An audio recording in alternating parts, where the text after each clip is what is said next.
तेरा ध्यान इधर है, तेरी मेहनत इधर है, जहां टीचर खड़ा है वहीं से प्रोग्रेस शुरू होती है। सो हेलो हाय नमस्ते, आप सभी का आज की क्लास में स्वागत है। आप कह रहे थे मैम वर्क एंड एनर्जी का एक लेक्चर लेके आओ, तो आज मैं आपकी डिमांड पर वर्क एंड एनर्जी का एक नया वन शॉट लेक्चर लेके आई हूं।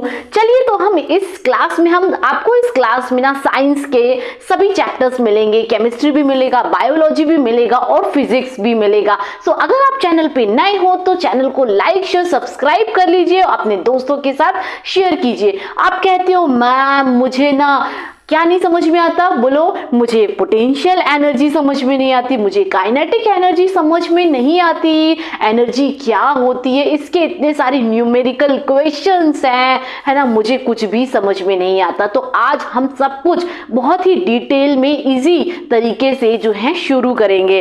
तो जितने भी न्यूमेरिकल क्वेश्चंस है बेटा हम यहाँ पर डिस्कस करेंगे और किस तरीके से यानी कि आप क्वेश्चंस आपको करना है, कैसे फॉर्मूला डिराइव करना है, ठीक है, सब कुछ यहाँ पर चल पढ़ेंगे। तो सबसे पहले आप समझो कि वर्क क्या होता है। आप सोचते हो मैम मैं जो घंटे घंटे पढ़ता रहता हूँ एग्जाम के लिए, इतनी बुक्स प्रेफर करता हूँ, है ना, रीडिंग करता हूँ, राइटिंग करता हूँ, तो यही तो वर्क है ma'am. No, this is not the work, है ना। It means we need energy for daily activities like playing, singing, reading, writing, thinking, jumping, cycling and running.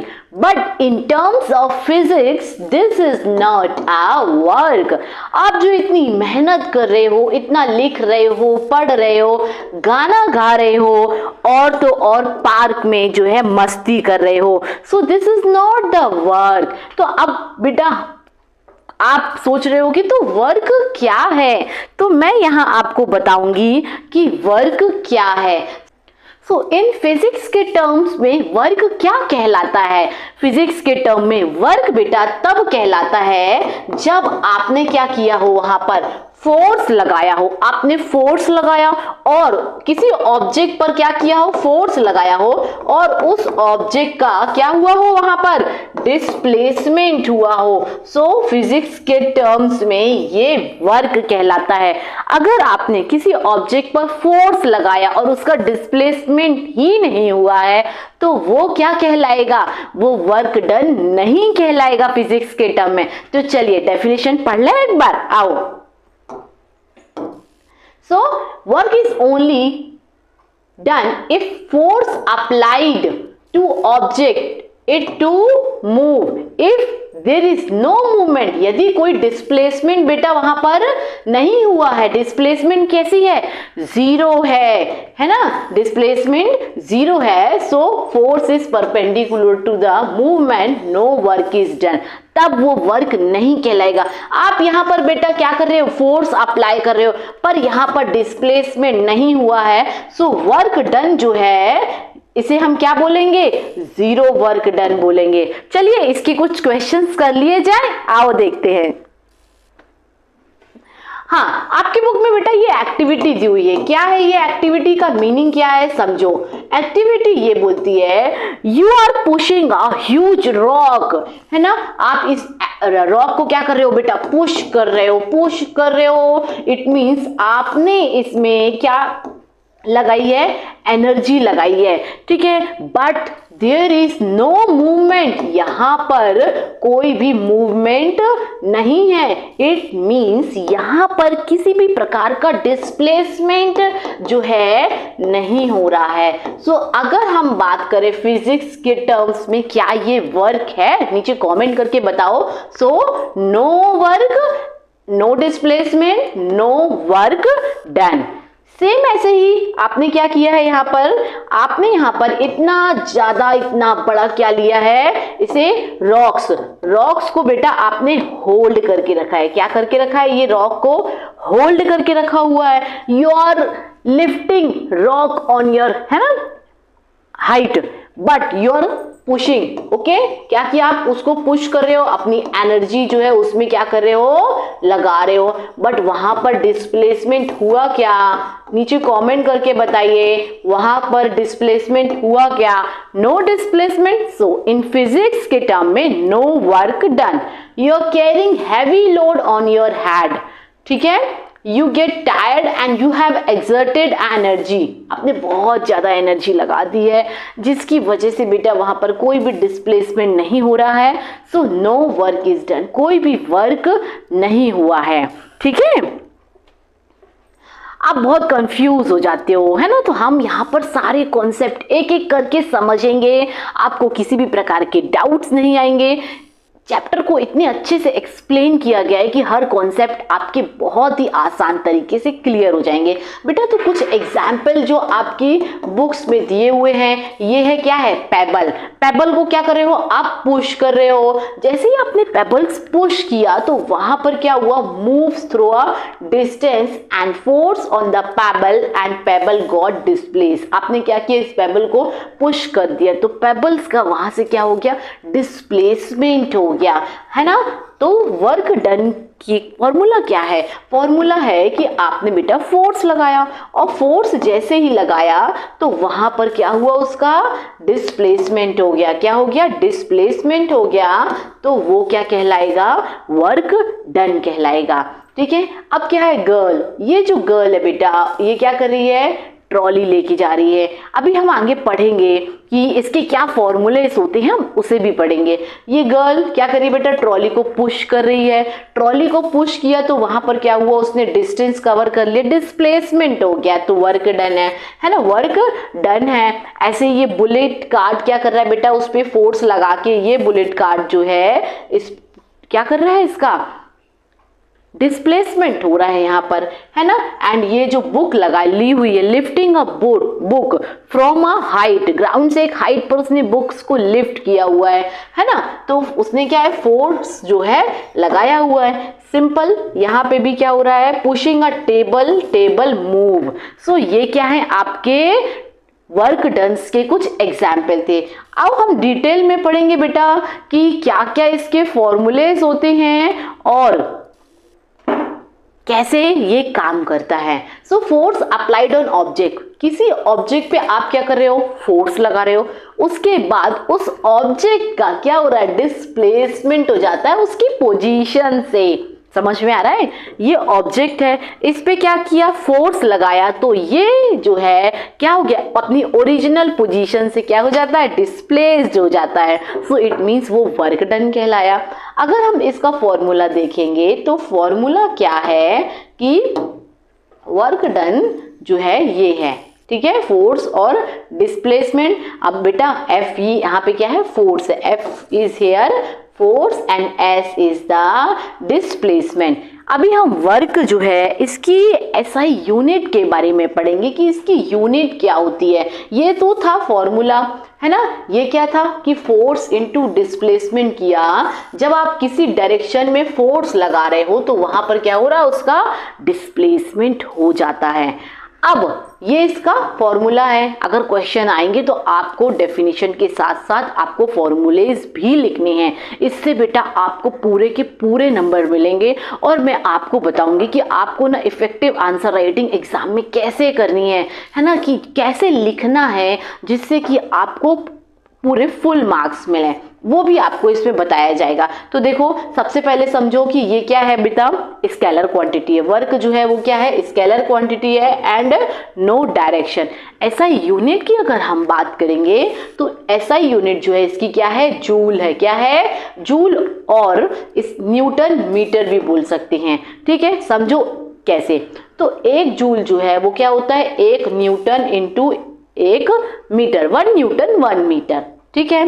So 1 joule जो होता है बेटा, work done when force of 1 newton and displacement of 1 metre, है ना, यानी कि 1 जूल की जो वैल्यू है वो कितनी होती है, 1 जूल की वैल्यू होती है 1 न्यूटन एंड 1 मीटर। तो यहाँ तक आया आपको समझ में।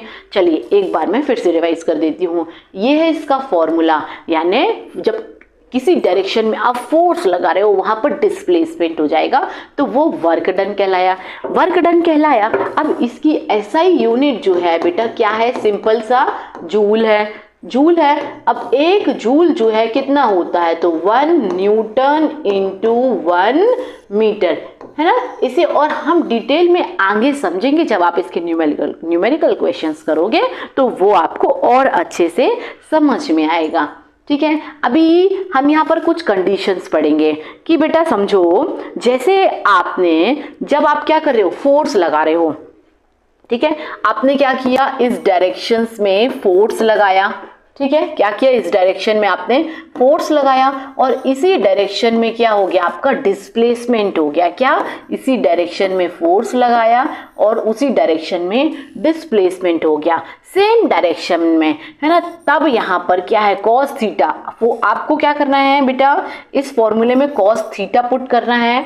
क्यों करना है वो इतना नहीं जरूरी है, बस सिंपल सा है, कॉस थीटा पुट कर देना है क्योंकि ये आपके 11th का है ना। तो बस आप सोचो कि एक जो फॉर्मूला है ना, force into displacement into cos theta, बस कॉस थीटा पुट कर देना है, ठीक है। आपकी 11th में और डिटेल में आप पढ़ोगे तो वहां पर समझो कि कॉस 0, जब सेम डायरेक्शन में आप क्या करते हो, फोर्स लगाते हो, तो कॉस थीटा बेटा कितना हो जाता है, वो 0 हो जाता है। कितना हो जाता है, 0 हो जाता है। और इस कॉस 0 की वैल्यू होती है, कितनी होती है, 1 होती है। कितनी होती है, 1 होती है।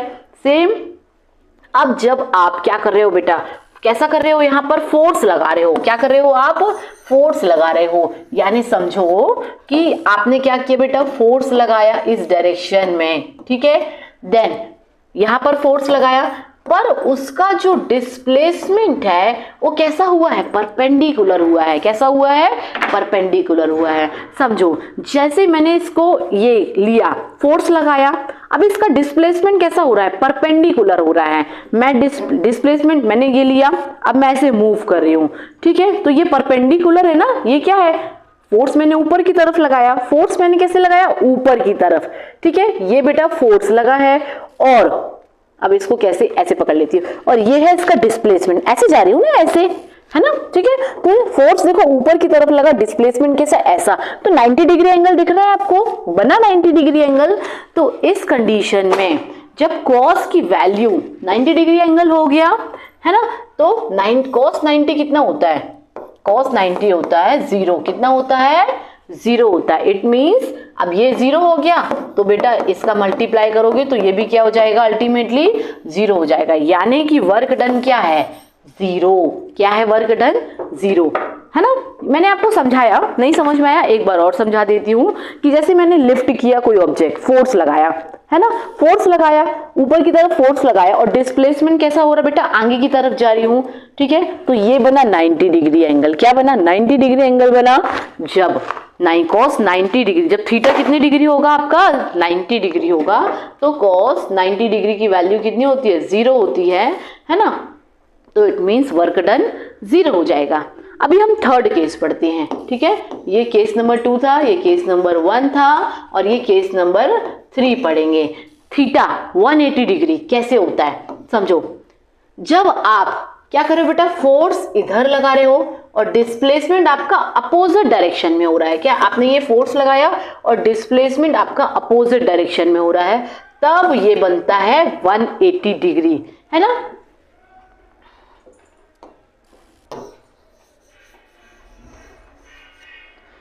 समझिए, आपने फोर्स इधर लगाया और डिस्प्लेसमेंट कहाँ हो गया, इधर हो गया। ये डिस्प्लेसमेंट हो गया, ये फोर्स हो गया, तो इन दोनों के बीच में 180 डिग्री का एंगल बन गया, ठीक है। और ये कैसा होता है, ये नेगेटिव होता है। कैसा होता है, नेगेटिव होता है।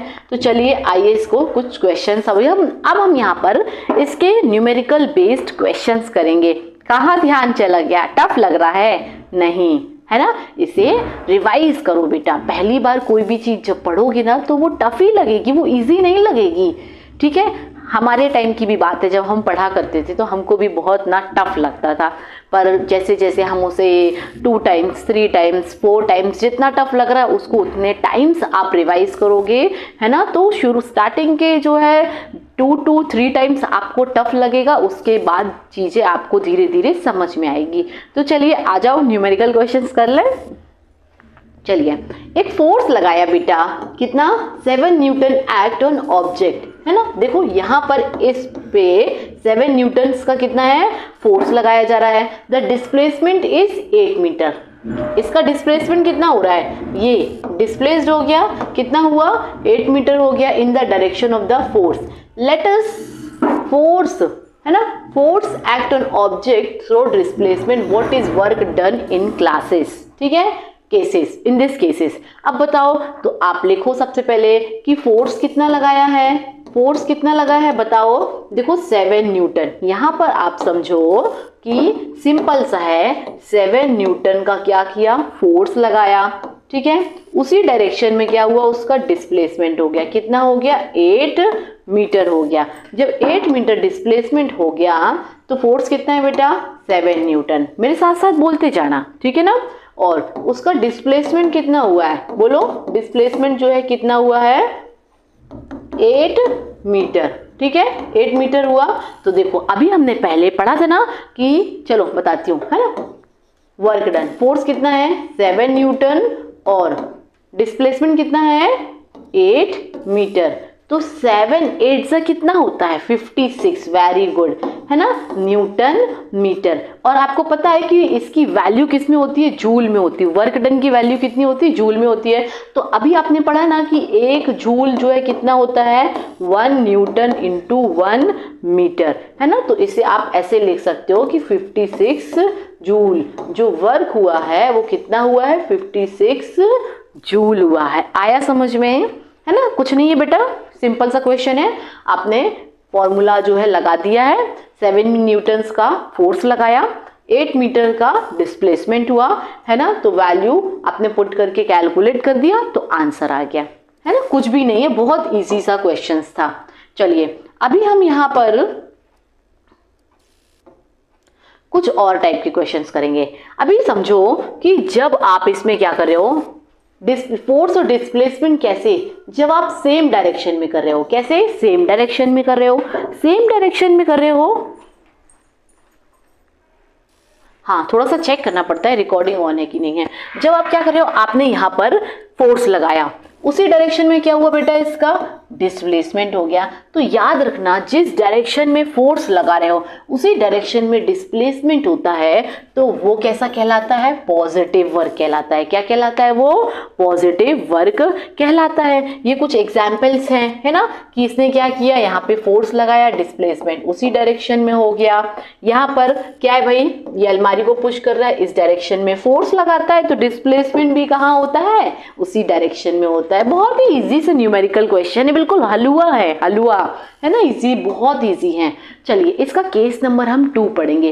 केस नंबर 2 आपने पढ़ा है कि जब आप क्या कर रहे हो बेटा, फोर्स लगा रहे हो, ऐसा, है ना, आप फोर्स लगा रहे पर उसका डिस्प्लेसमेंट कैसा हो गया, परपेंडिकुलर हो गया। कैसा हो गया, डी फॉर, है ना, डिस्प्लेसमेंट है, जिसे एस से डिनोट करते हैं। Actual it is denoted by S, है ना, पर वो क्या है, डिस्प्लेसमेंट का पहला लेटर आ जाता है। इसका डिस्प्लेसमेंट कैसा हुआ, तो यहाँ पर देखो ये 90 डिग्री थीटा बन जाता है।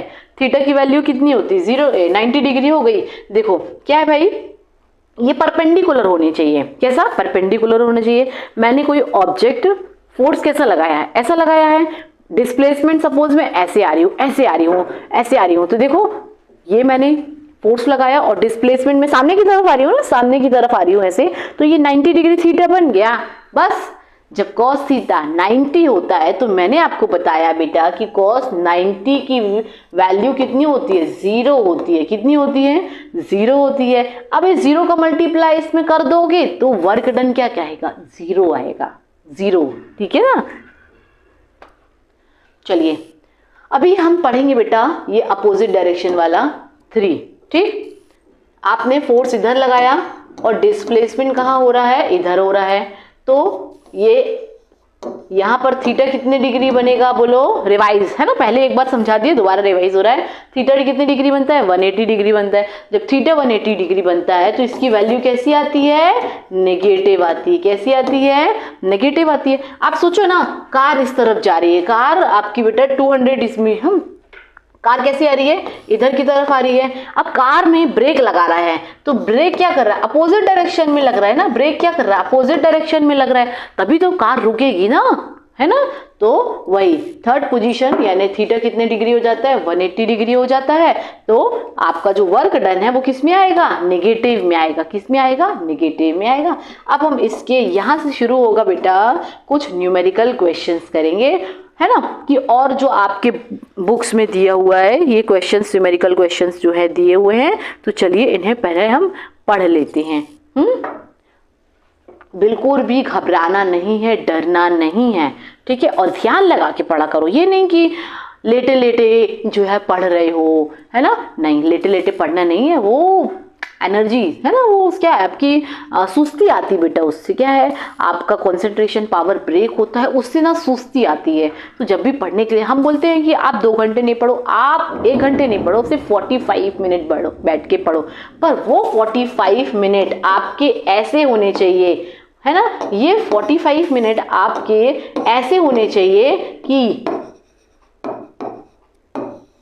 कुछ नहीं, जो सिर्फ पढ़ रहे हैं वही, और इस बीच में कुछ भी नहीं, आपका ध्यान बिल्कुल भी नहीं भटकना चाहिए, ठीक है ना, तभी तो मजा आएगा ना पढ़ने में।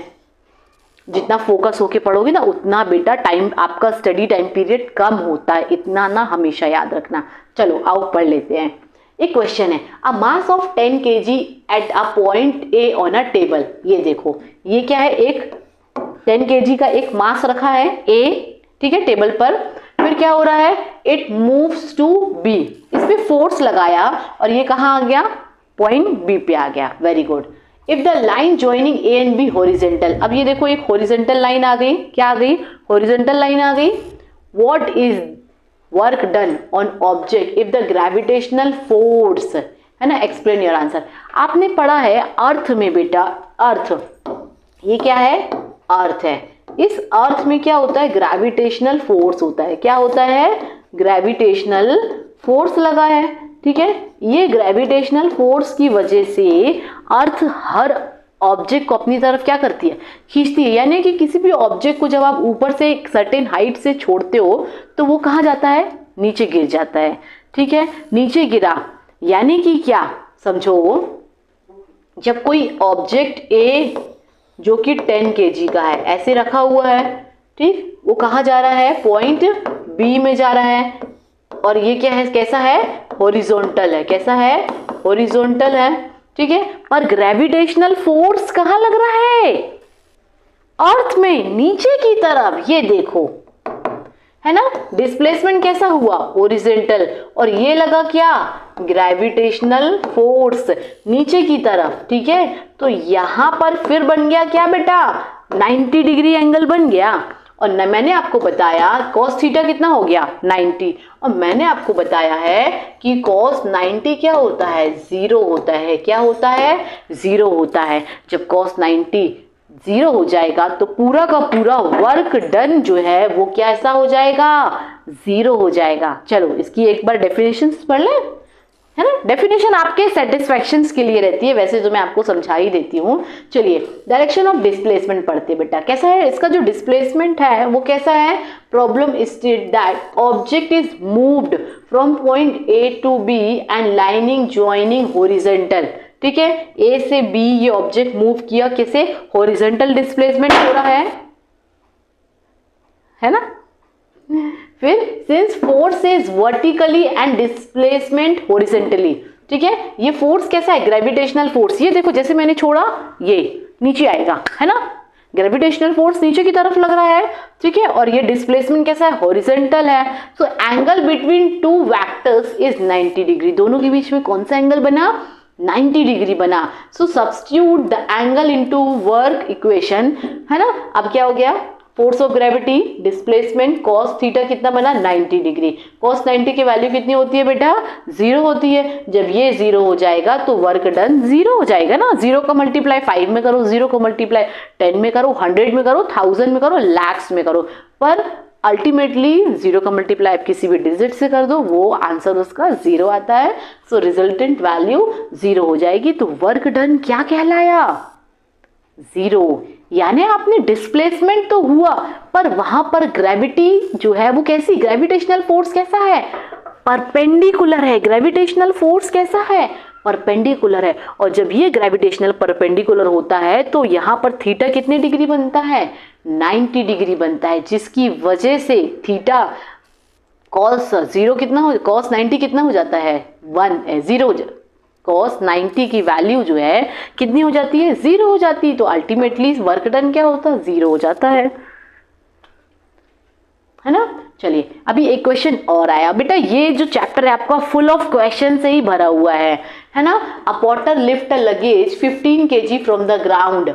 देखो ये पॉटर है बेटा, इसने क्या किया है, 15 kg कहाँ है ये, इसने 15 kg का क्या है, कोई मास जो है होल्ड किया अपने सिर पर, ठीक है, and put it on his head 1.5 metre above from the ground. और 1.5 मीटर ग्राउंड से क्या है, ऊपर है। Calculate the work done by him, ठीक है। चलिए सबसे पहले आप यहाँ पर फॉर्मूला लिखो, क्या होता है, work done equals to force into displacement, ठीक है। अब देखो फोर्स के साथ साथ क्या लगा बेटा, इसमें ग्रेविटेशनल फोर्स लगा है। क्या है, फोर्स के साथ इसमें लगा है ग्रेविटेशनल फोर्स। ये बताओ कि मैं सपोज ये 50 kg का मास मैंने लिया है, अब इसमें क्या है, नीचे से जैसे छोड़ दूंगी तो ये नीचे खींच दिया ना, तो कोई भी ऑब्जेक्ट जब ऊपर होता है तो उस पर क्या लगी होती है, ग्रेविटी लगी हुई होती है ना।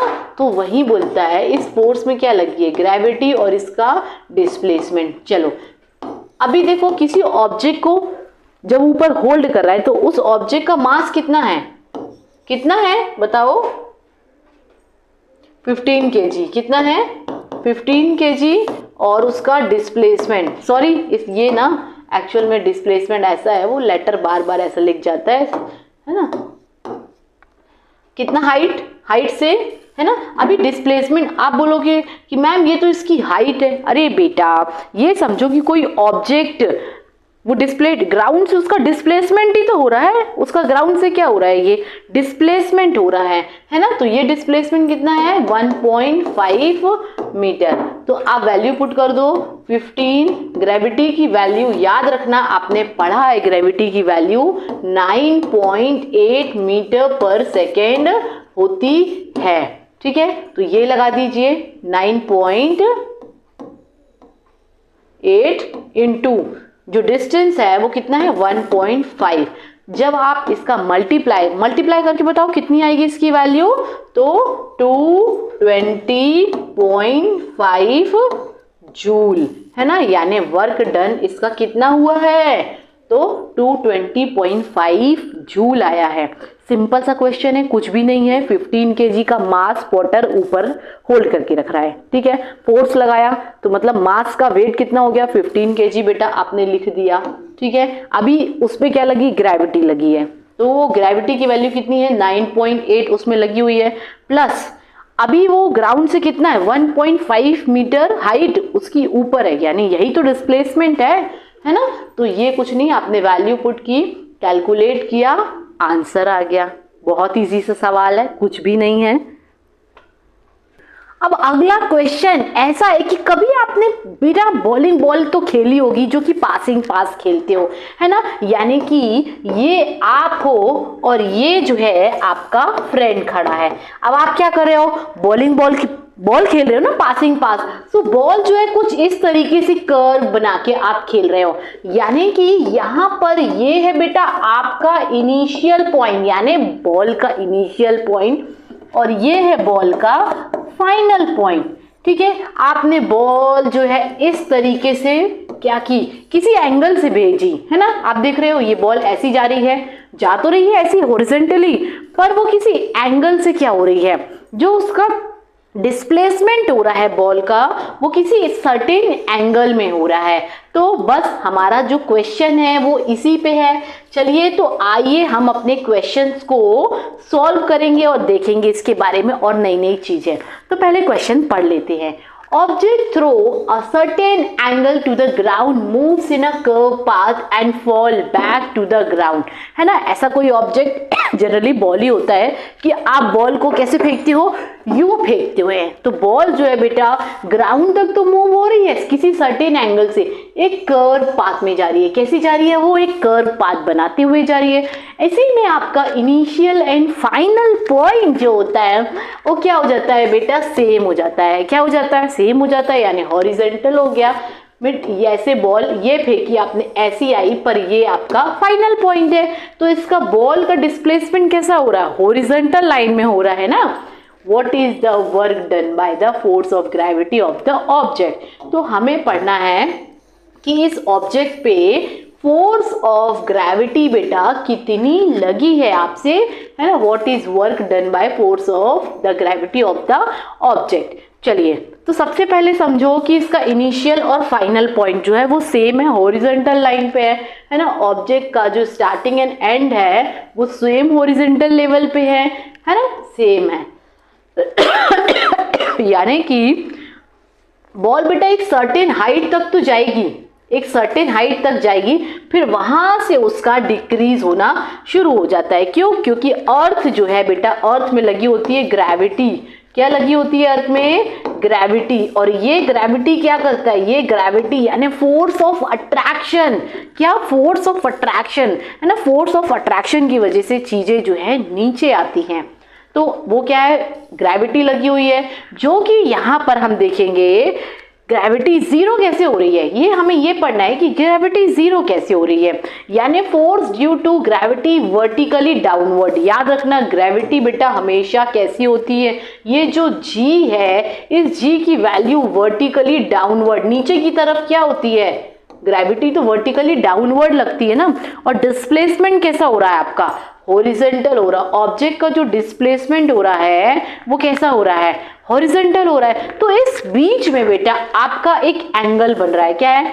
ये हॉरिजॉन्टल डिस्प्लेसमेंट है और वर्टिकली डाउनवर्ड जो है ग्रेविटी लग रही है। ठीक है, वर्टिकली डाउनवर्ड ग्रेविटी कैसी लग रही है बेटा? वर्टिकली डाउनवर्ड लग रही है ऐसे। तो इस बीच में जो 90 डिग्री एंगल बन रहा है, ये परपेंडिकुलर है ना, तो उस वजह से उसकी वैल्यू क्या हो जाती है? जीरो हो जाती है। So the direction of the force and the displacement are perpendicular. यानी डायरेक्शन ऑफ फोर्स कैसा है? आपने यूं बॉल मारी, बॉल तो अल्टीमेटली इनिशियल एंड हॉरिजॉन्टल जो फाइनल पॉइंट है वो तो आपका सेम ही है ना। वो पॉइंट कैसा है आपका? सेम है, ठीक है ना। और ये वर्टिकल जो ग्रेविटी है वो कैसी है? Vertically downward. तो यानी कि ये परपेंडिकुलर हो गए, ये क्या हो गए? परपेंडिकुलर हो गए। जब बेटा ये परपेंडिकुलर हो जाता है तो यहाँ पर आता है cos 90 डिग्री। और मैं आपको पहले से ही बता रही हूँ कि cos 90 डिग्री जो होता है वो क्या होता है? जीरो हो जाता है। इस वजह से वर्क डन बाय जीरो। समझ में आया ये क्वेश्चन? इस क्वेश्चन में कुछ भी नहीं, बहुत इजी सा क्वेश्चन है। कुछ नहीं बेटा, यहां से एक बॉल आपने यूं फेंकी, ठीक है, यानी इनिशियल पॉइंट यही था और फाइनल पॉइंट हॉरिजॉन्टल वो भी सेम ही है, पर वो बॉल जो है एक कर्व पाथ बना के भेजी। एक मैक्सिमम एक हाइट तक तो जाएगी, पर उसके बाद वो क्या है? नीचे आना शुरू हो जाएगी। क्यों? Due to gravity. किसके कारण? ग्रेविटी के कारण। तुझे ये हॉरिजॉन्टल डिस्प्लेसमेंट कैसा हो रहा है आपका? ऐसा हॉरिजॉन्टल हो रहा है, पर यहाँ पर क्या है? ग्रेविटी क्या है? वर्टिकली डाउनवर्ड है, जिसके वजह से क्या होता है? एक परपेंडिकुलर एंगल बनता है दोनों के बीच में, दैट इज द 90 डिग्री। और जिस वजह से क्या हो जाता है? No work is done. ठीक है, एक मिनट पानी पी के आती हूँ।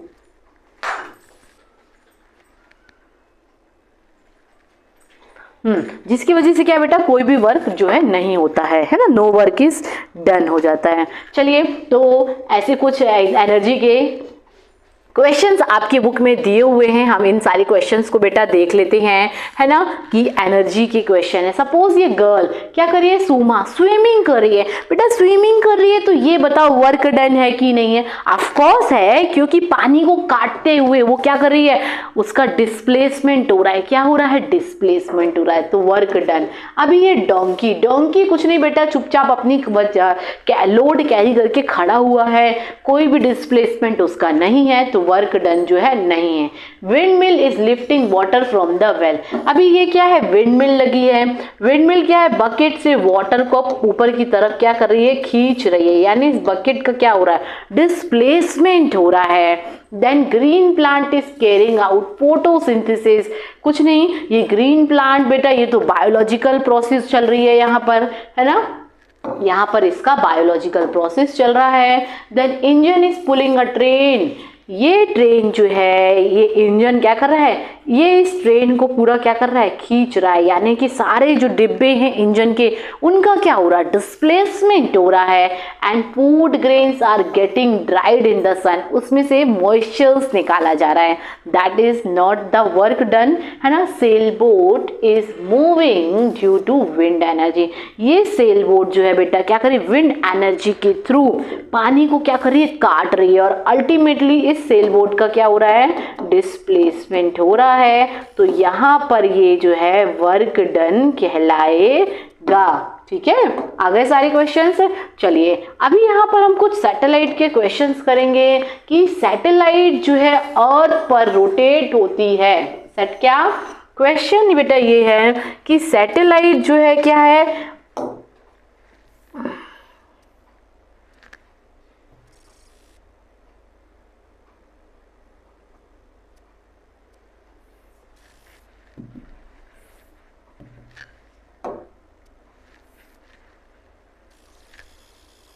चले पहले हम क्वेश्चन पढ़ ले कि क्वेश्चन जो है क्या है। एक सैटेलाइट का क्वेश्चन है। आपको भी पता है कि सैटेलाइट जो है अर्थ के चारों ओर क्या है, और वो रोटेट करती रहती है। अर्थ के ऑर्बिट में सैटेलाइट रोटेट हो रही है। कैसे रोटेट हो रही है, वही कॉन्सेप्ट तो हमको समझना है। तो चलो आओ पढ़ ले, है ना। What is the work done by the force of the gravity on satellite moving round the earth, justify your answer. भाई ये सैटेलाइट जो है अर्थ के चारों तरफ क्या कर रही है, रोटेट हो रही है। कैसे रोटेट हो रही है, क्योंकि उसमें लगा हुआ है डायरेक्शन ऑफ फोर्स। आप दो तीन चीजें हम पढ़ेंगे बेटा, एक तो है डायरेक्शन ऑफ फोर्स, दूसरा पढ़ेंगे डायरेक्शन ऑफ डिस्प्लेसमेंट, और थर्ड पढ़ेंगे जो इनके बीच में एंगल बन रहा है ना। तो work done by force of gravity on satellite moving around the earth. चलिए जीरो, डायरेक्शन ऑफ फोर्स, यानी कि अर्थ में क्या है बेटा, डायरेक्शन ऑफ फोर्स है, अर्थ में ग्रेविटी है, और उस वजह से क्या है, अर्थ जो है इस सैटेलाइट को क्या कर रही है, अपनी तरफ अट्रैक्ट करती है। क्या लगा है, अट्रैक्शन ऑफ फोर्स लगा है, डायरेक्शन ऑफ फोर्स। समझो, gravitational force act towards the centre of the earth, है ना। यहाँ पर क्या है, अर्थ में एक सेंटर ऑफ द फोर्स लगा है, अर्थ पे क्या है, एक ग्रेविटेशनल फोर्स लगा हुआ, जिसकी वजह से सैटेलाइट को वो अपनी तरफ खींच लेती है, जिसे हम सेंट्रीपिटल फोर्स भी कहते हैं। क्या कहते हैं, सेंट्रीपिटल फोर्स भी कह सकते हैं वो आप। ठीक है, अभी सैटेलाइट क्या है, direction of displacement, satellite move तो कर रही है, पर वो satellite at any instant the satellite move tangentially. Satellite क्या करती है, मूव हुई वो टेंजेंटली मूव होना चाहती है, पर इस अट्रैक्शन ऑफ फोर्स की वजह से सैटेलाइट जो है क्या हो जाती है, यहां से रोटेट हो जाती है। अगेन सैटेलाइट बेटा क्या कर रही है, टेंजेंटली मूव कर रही है। हर पॉइंट पे सैटेलाइट जो है ना टेंजेंटली क्या कर रही है, मूव कर रही है। पर यहां पर क्या है, क्या लगा है यहां पर, बोलो। अर्थ में क्या है, ग्रेविटेशनल फोर्स लगा है। क्या लगा है, ग्रेविटेशनल फोर्स लगा है, जिसकी वजह से सैटेलाइट जो है क्या हो जाती है, रोटेट हो जाती है। ठीक है, सो इन दोनों के बीच में ये है attraction of force, direction of force क्या है, अट्रैक्शन ऑफ फोर्स लगा है, और ये डिस्प्लेसमेंट हो रहा है। तो इन दोनों के बीच में यहां पर बनता है 90 डिग्री एंगल। क्या बनता है, 90 डिग्री एंगल बनता है।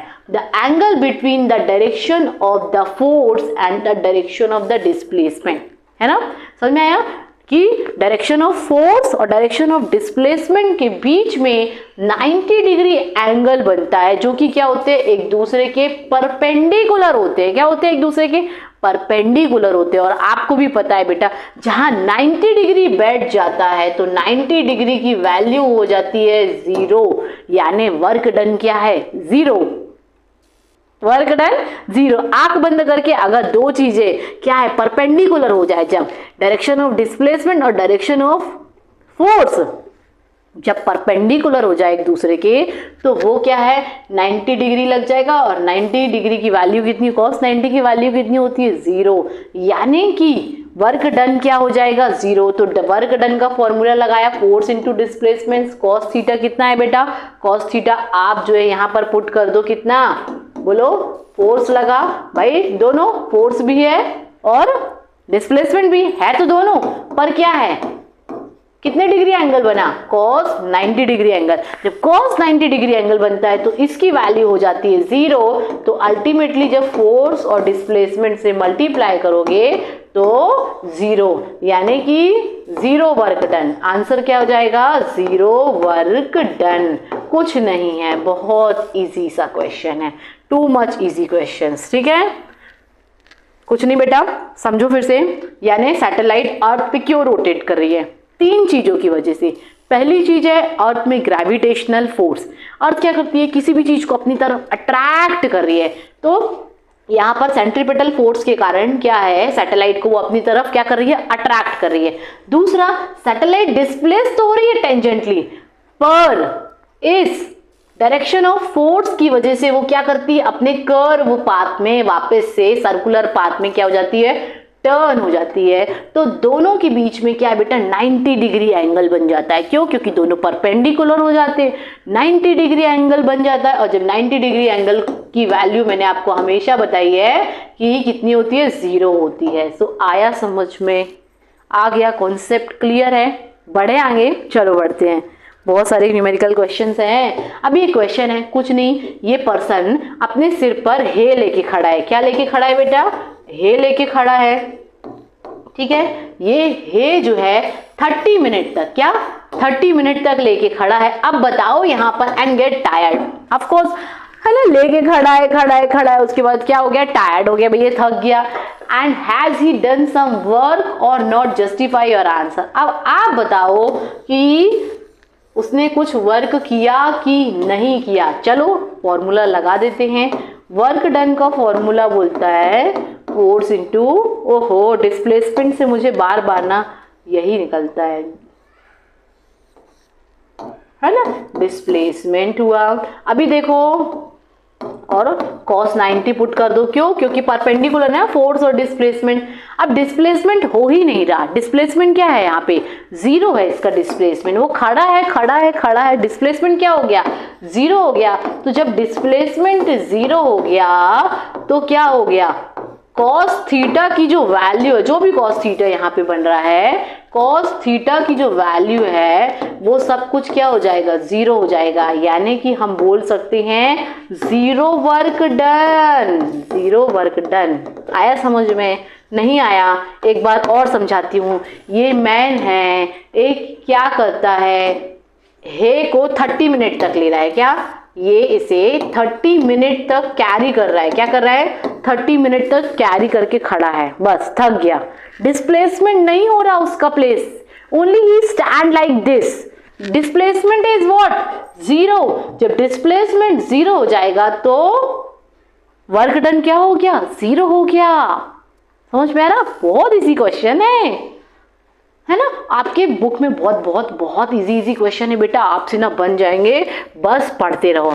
अभी बेटा एनर्जी के बारे में पढ़ेंगे हम, एनर्जी के बारे में, है ना, कि एनर्जी जो है क्या होती है।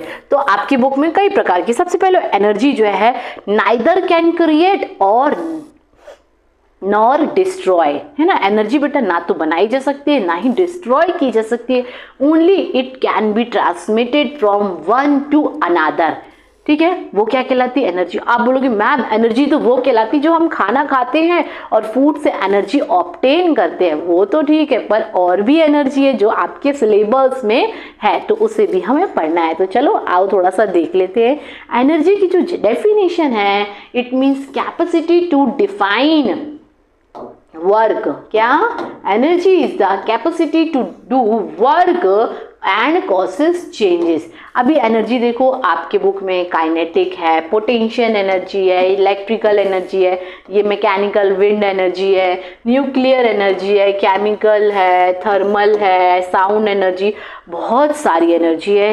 पर एक अच्छी चीज जो है वो ये है कि आपके सिलेबस में सिर्फ 2 एनर्जी है, ठीक है, एक है पोटेंशियल एनर्जी और दूसरा है काइनेटिक एनर्जी। बाकी किसी भी एनर्जी को आपको नहीं पढ़ना है ना, जस्ट ये था कि हाँ है तो बता दिया मैंने। अभी समझो एनर्जी जो है एग्जिस्ट इन वेरियस फॉर्म्स, बहुत सारे फॉर्म्स में होती है। कौन कौन से फॉर्म्स में होती है? तो वो होती है काइनेटिक एनर्जी, केमिकल है, थर्मल है, पोटेंशियल है, ठीक है। मैंने ऑलरेडी आपको पहले ही बताया है बेटा कि एनर्जी जो है क्या है, ना तो क्रिएट की जाती ना ही डिस्ट्रॉय की जाती है, सिर्फ और सिर्फ एनर्जी जो है ट्रांसफर की जाती है from one form to another form, है ना, एनर्जी का सिर्फ ट्रांसफॉर्मेशन हो रहा है। अब ये एनर्जी जो है इसकी एसआई यूनिट क्या होती है मैम, वो तो बता दो। तो इसकी एसआई यूनिट होती है जूल, ये जूल जो है इसकी एसआई यूनिट होती है। तो ये था बेटा ओवरऑल एक एनर्जी के बारे में मैंने आपको बता दिया, ठीक है। अभी हम पढ़ेंगे इसके कुछ क्वेश्चंस के बारे में पढ़ेंगे, ठीक है, कि काइनेटिक एनर्जी क्या होती है, पोटेंशियल एनर्जी क्या होती है। काइनेटिक एनर्जी बेटा यानी कि कोई ऑब्जेक्ट जब क्या है मोशन में है, क्या है जब कोई ऑब्जेक्ट मोशन में है। चलो इसकी डेफिनेशन पढ़ लेते हैं, यानी कि किसी ऑब्जेक्ट का मोशन में आना वो क्या कहलाती है, काइनेटिक एनर्जी कहलाती है, ठीक है। तो kinetic energy is the energy object possesses due to its motion. Object किस में आ गया, मोशन में आ गया। डिपेंड ऑन ऑब्जेक्ट मास, किस पे डिपेंड करेगा बेटा, ऑब्जेक्ट के मास पे और उसके स्पीड यानी उसकी वेलोसिटी पे, ठीक है। ऑफ कोर्स ऑब्जेक्ट का मास, समझो यहाँ पर कोई टेबल है, बहुत हैवी टेबल है। अब उस हैवी टेबल को आपको क्या करना है, फोर्स भी तो उतना ही लगाना पड़ेगा। अगर ऑब्जेक्ट लाइट वेट है तो आप उसमें, अभी समझो कि कोई हैवी ऑब्जेक्ट है, उसे आपको ना उठाने के लिए बहुत ज्यादा फोर्स लगाना पड़ेगा, यानी कि ऑब्जेक्ट के मास पर ही तो डिपेंड कर रहा है, समझ में आ रहा है। और कोई लाइट ऑब्जेक्ट है तो यूं उठा लोगे, ठीक है, यानी कि ऑब्जेक्ट के मास, जो ऑब्जेक्ट है उसके मास पर तो डिपेंड करेगा कि ऑब्जेक्ट का मास कितना है। अब आप अगर उसे मूव करना है तो उसकी स्पीड, ठीक है, 2 चीजें जो है मैटर करती, स्पीड यानी वेलोसिटी। तो चलिए एक फॉर्मूला देखते हैं। सबसे पहले काइनेटिक एनर्जी का फॉर्मूला क्या होता है मैम, ये तो बता दीजिए। तो बताती हूँ, चलिए देखते हैं बेटा। काइनेटिक एनर्जी यानी कि 1/2 mv²। तो के यानी कि ये हो गया बेटा काइनेटिक एनर्जी, जो कि मैंने आपको पढ़ाया है कि जूल में होती है। ऐसा यूनिट क्या है इसकी, जूल है। देन m क्या है यहाँ पे, किसी ऑब्जेक्ट का मास है जो किस में होता है, केजी में होता है। And v is the velocity, v क्या है बेटा, वेलोसिटी है, उस ऑब्जेक्ट की वेलोसिटी है, यानी कि स्पीड जिसे हम कहते हैं। और ये स्पीड जो है किसमें होती है, मीटर पर सेकेंड। एक चीज और याद रखना कि ये काइनेटिक एनर्जी जो है बेटा क्या है, ये स्केलर क्वांटिटी है। क्या है, ये स्केलर क्वांटिटी है। तो पढ़ने के साथ साथ मैं आपसे यही कहूंगी कि ये नोट्स बेटा आप बनाते जाया करो, ठीक है ना, नोट्स बना लिया करो, इंपॉर्टेंट पॉइंट्स हैं, इसे लिख लिया करें। चलिए अभी हम यहाँ पर एक फॉर्मूला, काइनेटिक एनर्जी का फॉर्मूला जो है हम डिराइव करेंगे कि कैसे फॉर्मूले को क्या करना है, निकालना है। अच्छा ये बताओ, आपने पढ़ा है फोर्स इक्वल वर्क डन जो होता है बेटा, वो क्या, फोर्स डिस्प्लेसमेंट होता है। अभी ये बताओ, फोर्स आपने पढ़ा हुआ है कि मास इंटू एक्सेलरेशन, पढ़ा है ना, ये आपने ये फॉर्मूला पढ़ा है कि फोर्स क्या होता है, किसी ऑब्जेक्ट में जब कोई ऑब्जेक्ट क्या है मूव हो रहा होता है तो वो किसी ग्राउंड से क्या है एक सर्टेन हाइट पर होता है। समझो ये ऑब्जेक्ट है ना, ये ग्राउंड से क्या है एक सर्टेन हाइट पर होता है, यानी कि इस ऑब्जेक्ट का क्या है, एक वेट है। क्या है, वेट है। तो यहाँ पर क्या लग जाएगा, force equals to mass into acceleration, ठीक है, हमने लगा दिए मास इंटू एक्सेलरेशन। अब डिस्प्लेसमेंट हो रहा है, क्या हो रहा है, डिस्प्लेसमेंट। एक फॉर्मूला आपने और पढ़ा है ना, v² minus u² equals to 2as, Newton's का सेकेंड लॉ पढ़ा है।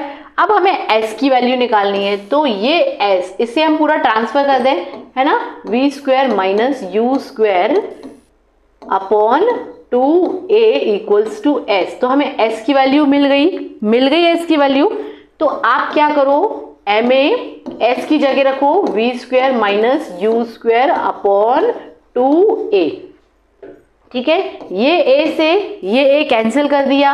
अब यहाँ पर क्या बचा बताओ, तो यहाँ पर इसको लिख लो 1/2, ये है m और ये है v square minus u square. अरे वाह, ये तो फॉर्मूला निकल गया बेटा काइनेटिक एनर्जी। क्या आपने तो काइनेटिक एनर्जी का फॉर्मूला जो है ड्राइव कर लिया, यही तो है काइनेटिक एनर्जी का फॉर्मूला। क्या है 1/2 m। ठीक है, और समझो अभी क्या है, वो ऑब्जेक्ट जो है, यहाँ पे एक चीज और है गलत, है ना। ये देखो, जब वो पोजीशन वेलोसिटी, जब वो ऑब्जेक्ट रेस्ट पे था, क्या जब ये ऑब्जेक्ट रेस्ट पे था तो इसकी वेलोसिटी कितनी थी 0। तो इस वैल्यू को क्या कर दो 0 कर दो। क्या इस वैल्यू को यहाँ लिख रही हो ना, वैल्यू को 0 कर दो, m v स्क्वायर माइनस 0 का स्क्वायर। ठीक है, तो जब ये 0 पुट कर दोगे तो 1/2 m v स्क्वायर, और ये क्या है काइनेटिक एनर्जी आपकी निकल के आ गई। क्या काइनेटिक एनर्जी जो है निकल के आ गई। समझ में आया, फॉर्मूला ड्राइव हो गया। ठीक है, चलिए बढ़ते हैं आगे।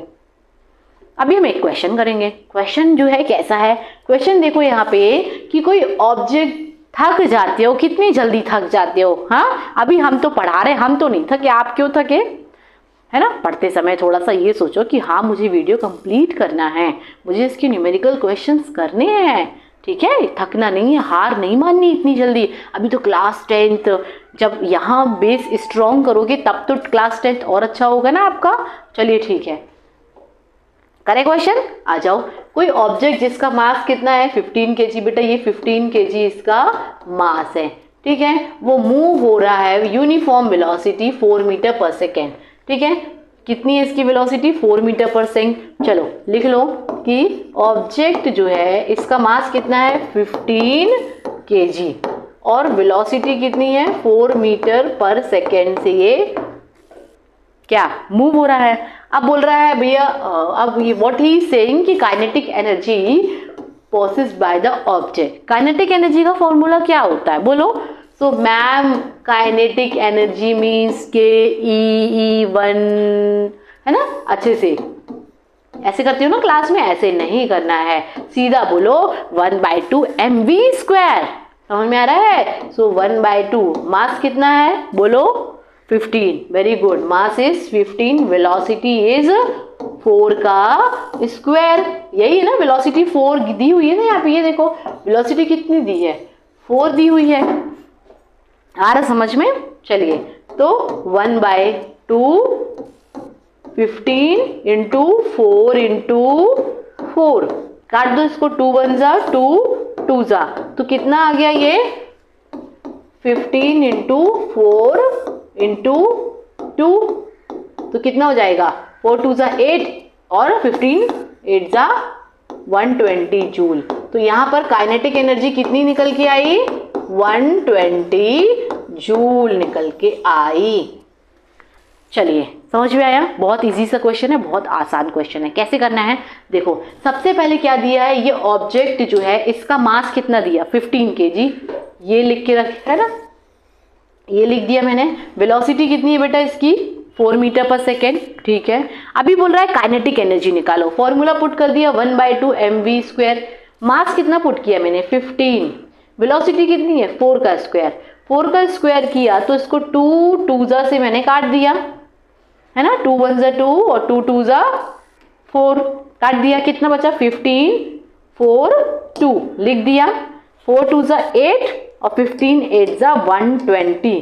तो काइनेटिक एनर्जी कितनी निकल के आई 120 जूल, क्योंकि इसकी ऐसा यूनिट क्या होती है बोलो जूल। और काइनेटिक एनर्जी कैसी है, स्केलर क्वांटिटी है। अभी एक क्वेश्चन जो है और है यहाँ पे, चलिए क्वेश्चन बेटा ये है कि kinetic energy of object of mass m moving with velocity 5 metre per second and, हाँ ठीक है, एंड 25 जूल। समझो कोई ऑब्जेक्ट जो है क्या है मूव हो रहा है, बस इतना ही दिया है। बोलता है वेलोसिटी कितनी है इसकी 5 मीटर पर सेकेंड। ठीक है, काइनेटिक एनर्जी आपसे बोल रहा है 25 जूल। क्वेश्चन को जरा ध्यान से देखो, यहाँ पर जूल 25 जूल दिया है। 25 जूल क्या है? काइनेटिक एनर्जी दी है। What will be the kinetic energy when its velocity is double? अभी वेलोसिटी क्या हो रही है? डबल हो रही है। चलो करो, वेलोसिटी यानी कितनी हो गई? 2v, डबल कर दिया, ठीक है। तो and what will be kinetic energy when velocity is increase by 3 times? 2 question है यहाँ पे, समझ में आ रहा है? 2 क्वेश्चन है। तो जब वेलोसिटी डबल होगी, जब वेलोसिटी क्या होगी? डबल होगी, तो उस केस में कैसे करोगे? Kinetic energy equals to 1/2 mv1 square, ठीक है। चलो अभी क्या है बताओ, यहाँ पर वेलोसिटी कितनी है? 2v, पुट कर दो 2v का स्क्वायर। 2v का स्क्वायर क्या होगा? बोलो 1/2 m4v स्क्वायर। आया? ठीक है। अभी मैं क्या कर रही हूँ, इस 4 को मैंने ऐसे लिख लिया और ये 1/2 mv स्क्वायर ऐसे कर दिया। अब ये बेटा आपको गिवन है, काइनेटिक एनर्जी का फॉर्मूला क्या है? 1/2 mv स्क्वायर, यही तो गिवन है। 25 जूल क्या है? गिवन है ना। तो ये क्या हो जाएगा? 4 इंटू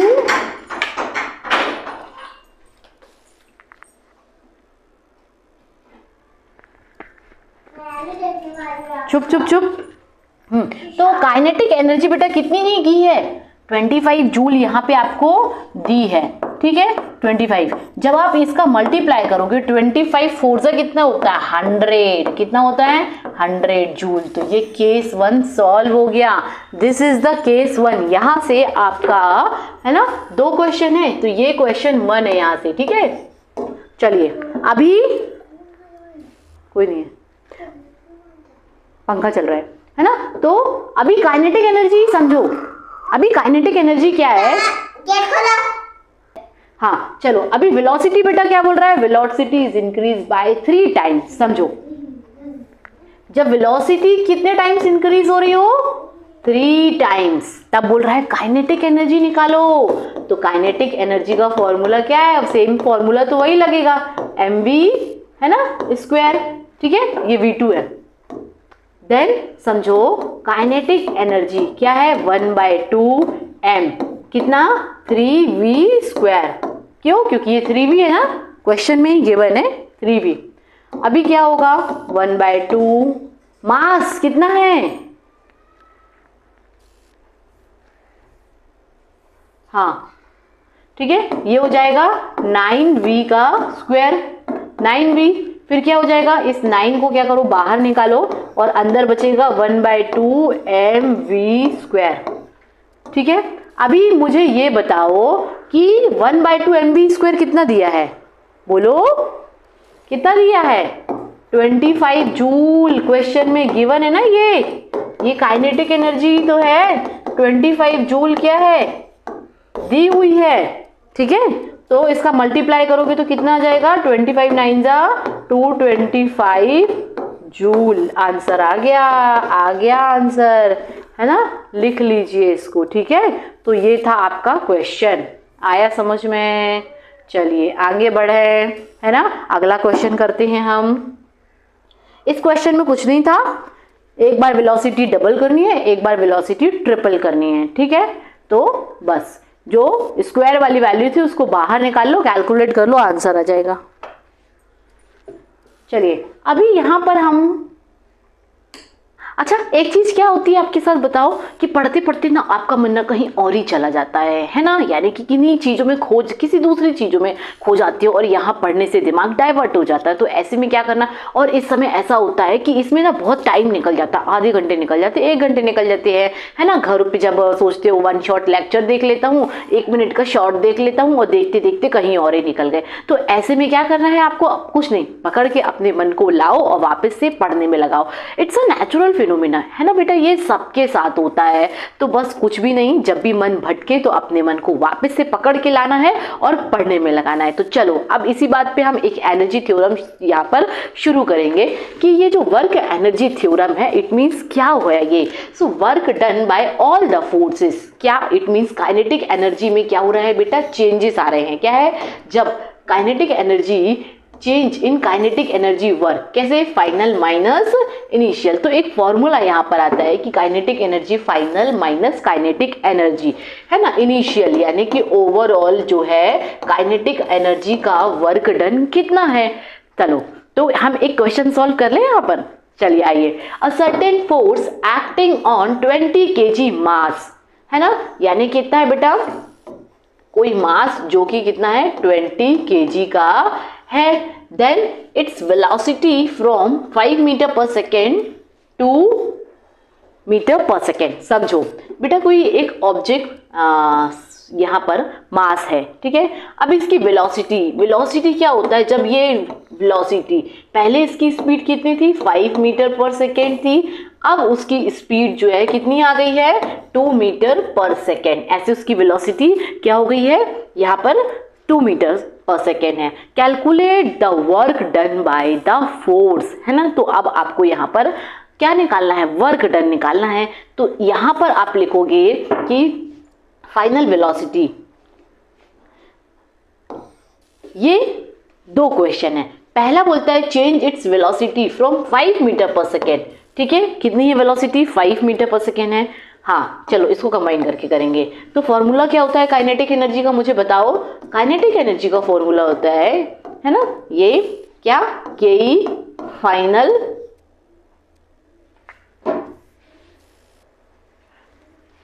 के जो है, इसे कैसे लिखोगे, फाइनल माइनस इनिशियल। ओहो,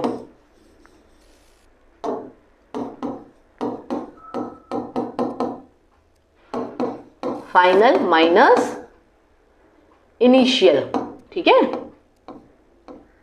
ये फाइनल माइनस इनिशियल। फाइनल 1/2 मास, ठीक है, वेलोसिटी स्क्वायर माइनस 1/2 m।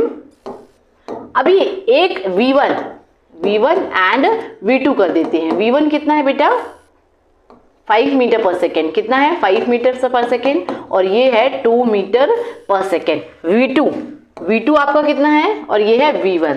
तो यहाँ पर अभी समझो v2 की वैल्यू पुट करेंगे हम, कितनी, v2 की, मास कितना है 20 kg, mass is given in question 20 kg and this is in into, हाँ ये किस में है, इनटू में इसकी वैल्यू। v2 कितना है 2 मीटर, है ना, तो इसका कर दो 2 का स्क्वायर, देन 1/2 अगेन वेलोस मास, यहाँ मास लिखना भूल गई हूँ, है ना, ये कितना है बेटा 20 इंटू वेलोसिटी है यहाँ पर 5 का स्क्वायर। अभी ये कहीं कैंसिल हो जाएगा, 2 1 जा 2, 2 10 जा 20 एंड दिस विल बी 2 10 जा 20। तो कितना आ गया 10 इंटू 2 2 जा 4, ठीक है, एंड ये कितना हो जाएगा 10 एंड 2 20, ये हो जाएगा 5 5 जा 25 होता है, ठीक, ओके। सो ये कितना हो जाएगा 10 4 जा 40 माइनस 25 10 जा 250। सो जब आप करोगे तो ये कितना निकल के आएगा 210 जूल, यानी कि बेटा work done bye kinetic energy जो है कितनी निकल के आई है, -210 जूल। बहुत इजी सा क्वेश्चन है, एक बार मैं फिर से समझाती हूँ उसको। देखो 20 kg मास आपको क्वेश्चन में गिवन है, इसकी वेलोसिटी चेंज हो रही है। इनिशियल में इसकी वेलोसिटी 5 मीटर पर सेकेंड थी, उसके बाद इसकी वेलोसिटी 2 मीटर पर सेकेंड हो जाती है। तो हमने बेटा यहाँ पर मास कितना 20 kg, एक फॉर्मूला जो होता है इसका वर्क थ्योरम, है ना, कि kinetic energy final minus kinetic energy initial, ठीक है। उसके बाद जो वेलोसिटी पहले आपको दी है वो क्या है बेटा v1 पुट कर दी है, और जो दोबारा दी जो 2 मीटर पर सेकेंड है उसे हमने v2 पुट कर दी है। अभी हमने वर्क एनर्जी थ्योरम का फॉर्मूला पुट किया। सो क्या है वर्क एनर्जी थ्योरम का फॉर्मूला, है ना, फाइनल माइनस इनिशियल। तो फाइनल 1/2 mv स्क्वायर, फाइनल वाली वैल्यू कितनी है बेटा v2, ठीक है, क्या है v2, और इनिशियल वाली जो है वो क्या है v1, ये v1, ठीक है ना। इसको ऐसे लिख देती हूँ K।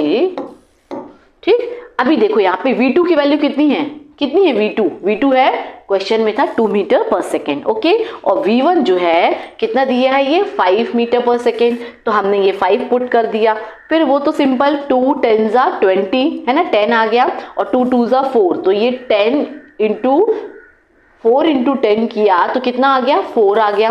देन 2 10 जा 20, 5 5 जा कितना होता है, 5 5 जा 25, ठीक है, और ये 10, 2 10 जा 20 कैंसिल हो गया, तो 25 10 जा कितना हो गया, 250, यानी 40 माइनस 250 करोगे तो आंसर कितना आया, -210 joule. This will be your final answer. तो ऐसे आपको क्वेश्चंस सॉल्व करने हैं, ठीक है ना, और आपको क्या करना है बेटा, हर क्वेश्चंस को 2 टाइम्स करो, ठीक है ना, 2 टाइम्स उसको सॉल्व करो, जिससे कि वो आपसे अच्छे से बन सके। चलो नेक्स्ट क्वेश्चन आता है, करें नेक्स्ट क्वेश्चन कि object of mass m is moving with constant velocity v। चलो समझ लो कोई ऑब्जेक्ट है, ठीक है, मास तो गिवन नहीं है, मास गिवन है क्या, नहीं है, तो क्या है ये m, v वेलोसिटी से ये मूव हो रहा है, क्या v वेलोसिटी से मूव हो रहा है। How much work should be done on the object in order to bring the rest. अब ये ऑब्जेक्ट बेटा कहाँ आ गया है, रेस्ट में आ गया है, क्या आ गया है, रेस्ट में आ गया है, यानी इसकी वेलोसिटी कितनी हो गई है, 0 हो गई है, ठीक है। तो आपने सिंपल सा एक वर्क एनर्जी थ्योरम ही लगेगा यहाँ पर, क्या लगेगा, वर्क एनर्जी थ्योरम। क्या होता है वो थ्योरम, बोलो मुझे बताओ, फाइनल माइनस है ना के क्या होता है, इनिशियल। तो अभी ये फाइनल, ये क्या है, फाइनल है, ठीक है, ये फाइनल में वेलोसिटी क्या हो गई है, 0 हो गई है, तो 1/2, और ऑब्जेक्ट का मास क्या है बेटा, m है, तो ये हो जाएगा m इंटू वेलोसिटी जो है 0 का स्क्वायर। ठीक, अभी -1/2 m, और यहाँ पर वेलोसिटी, ये फॉर्मूला, ये तो सिंपल जो आप फॉर्मूला पुट करते हो वही आपने पुट कर दिया, और कुछ भी नहीं है इसमें, है। अभी देखो क्या है, इस पे जब 0 का स्क्वायर करोगे तो अल्टीमेटली ये जो फाइनल वाला है ये क्या निकल आ जाएगा, देखो 1/2 m, और 0 का स्क्वायर कितना आया, 0 आया, -1/2 m v square. So this जो फाइनल की वैल्यू है, वो फाइनल की वैल्यू कैसी आ गई बेटा, फाइनल की वैल्यू जो है वो 0 आ गई, देन -1/2 m v स्क्वायर। तो आपका जो आंसर है वो कैसा निकल के आएगा, -1/2 m v square. This is your final answer. Question में आपसे क्या पूछ रहा था, क्वेश्चन में पूछ रहा था कि how much work should be done on the object order to bring the object to rest, है ना, और किसी ऑब्जेक्ट को रेस्ट में आने के लिए उसे कितना वर्क करना पड़ेगा, सो कितना, -1/2 m v स्क्वायर। कुछ नहीं था इस क्वेश्चन में, बहुत सिंपल क्वेश्चन था। यहाँ पर कोई ऑब्जेक्ट है ना, वेलोसिटी v वेलोसिटी से बेटा वो क्या है, मूव हो रहा है। अब ये बताओ, जब ये ऑब्जेक्ट रेस्ट पोजीशन में आ गया तो उसकी वेलोसिटी जो है यहाँ पर क्या हो जाएगी, 0 हो जाएगी, क्या हो जाएगी, 0 हो जाएगी। तो यहाँ पर मैंने वर्क एनर्जी थ्योरम लगाया है, जो कि क्या होता है, के F माइनस इनिशियल, ठीक है। अभी यहाँ पर F वेलोसिटी जो है क्या है, वो 0 है, तो ये 0 का ऑलरेडी, यानी 0 का स्क्वायर और उसका मल्टीप्लिकेशन जो है वो क्या हो जाएगा, 0 निकल आएगा। और यहाँ पे आप इनिशियल वाला फॉर्मूला पुट कर दीजिएगा, तो 0 माइनस जो है 1/2 mv स्क्वायर निकाला, तो आंसर आपका नेगेटिव्स में आ जाएगा। This is the simple. हर बेटा हर क्वेश्चंस को मैं 2 बार समझा रही हूँ, जिससे कि वो चीज आपको समझ में आ जाए। चलिए अभी हम पोटेंशियल एनर्जी को जो है समझेंगे। पोटेंशियल एनर्जी क्या होती है, तो इसे हम ऐसे कह सकते हैं कि any object, है ना, any object its stored energy due to its position and the condition। Suppose ये object, इस object जो है, अरे कहीं मत जाओ, ये वाइट बॉडी ले, ये बॉडी ले लो, है ना, इसमें क्या है बेटा, पोटेंशियल एनर्जी स्टोर है, तभी तो वो हैंग है ना, समझ में आ रहा है। यानी कि कोई भी ऑब्जेक्ट अपने पोजीशन में रहने के लिए उसमें एक एनर्जी स्टोर होती है, और उसे ही हम पोटेंशियल एनर्जी कहते हैं। एग्जाम्पल के तौर पे समझो कि ये जो बो है, धनुष जिसे हम बोलते हैं, है ना, ये बो जो है, आपको क्या करना है, आप इसे जितना दूर तक क्या करते हो, जितना दूर इसे आपको डिस्प्लेसमेंट करना है तो आप उसे यूं स्ट्रेच करके यहां पर उतनी पोटेंशियल एनर्जी स्टोर कर रहे हो, है ना। अगर आपने इसे कम दूरी तक, कम डिस्टेंस तक लिया है तो ये कम उतना डिस्प्लेसमेंट होगा। अगर आपने इसे ज्यादा डिस्टेंस जो है इसमें लिया है तो वो उतना डिस्प्लेसमेंट इसका करेगा। It means what you are doing here, you are storing a potential energy, okay, in a bow, that is the potential energy. आज मुझे ना थोड़ा कफ एंड कोल्ड हो गया है तो मेरा गला खराब है and I am not feeling well, है ना, पर काम है बेटा, क्या करे, करना पड़ता है। चलिए, तो अभी हम इसकी थोड़ा सा डेफिनेशन पढ़ेंगे कि पोटेंशियल एनर्जी जो है क्या होती है। An object increase its energy when raise through a height, क्या है ना, raise through a height, and this is because work done on against the gravity, है ना। क्या वर्क डन किसके होता है बेटा, अगेंस्ट ग्रेविटी के होता है। This energy present such a object gravitational potential energy. Energy ये है मेन डेफिनेशन, है ना, कि energy possesses by object due to its position and the condition, है ना। यानी किसी एनर्जी में जो, किसी ऑब्जेक्ट में जो हम एनर्जी स्टोर कर रहे हैं due to its position and conditions के लिए, वो क्या है, इसकी पोटेंशियल एनर्जी है ना। स्प्रिंग में बेटा आप स्प्रिंग को क्या करोगे, जितना ज्यादा उसको स्ट्रेच करोगे उसमें क्या है, पोटेंशियल एनर्जी स्टोर हो रही है। सो आ रहा है समझ में। चलिए, अभी क्या है, पोटेंशियल एनर्जी के बारे में पढ़ेंगे। समझो, ये ऑब्जेक्ट है, ये ऑब्जेक्ट, ये ग्राउंड है ना। ये ऑब्जेक्ट क्या है बेटा, किसी ग्राउंड सरफेस से आपने कितने हाइट पर, क्या, कितने हाइट पर ये ऑब्जेक्ट जो है लिया है। इस ऑब्जेक्ट का क्या है, मास है। इस ऑब्जेक्ट का क्या है, मास है। ये ऑब्जेक्ट, और समझो जब इस ऑब्जेक्ट में क्या है, ग्रेविटेशनल फोर्स लगा है। क्या लगा है इस ऑब्जेक्ट में, है ना। Potential energy due to against gravity होती है। क्यों होती है, क्योंकि किसी भी ऑब्जेक्ट में बेटा, जब कोई भी ऑब्जेक्ट किसी हाइट से होता है तो उस पे फोर्स ऑफ ग्रेविटेशनल फोर्स जो है उसमें लगा होता है ना। अगर देखो छोड़ देंगे तो ये पेन नीचे की तरफ जाएगा, तो अल्टीमेटली क्या है, उसमें ग्रेविटेशनल फोर्स लगा है। पेन गिर गया, लेके आती हूँ।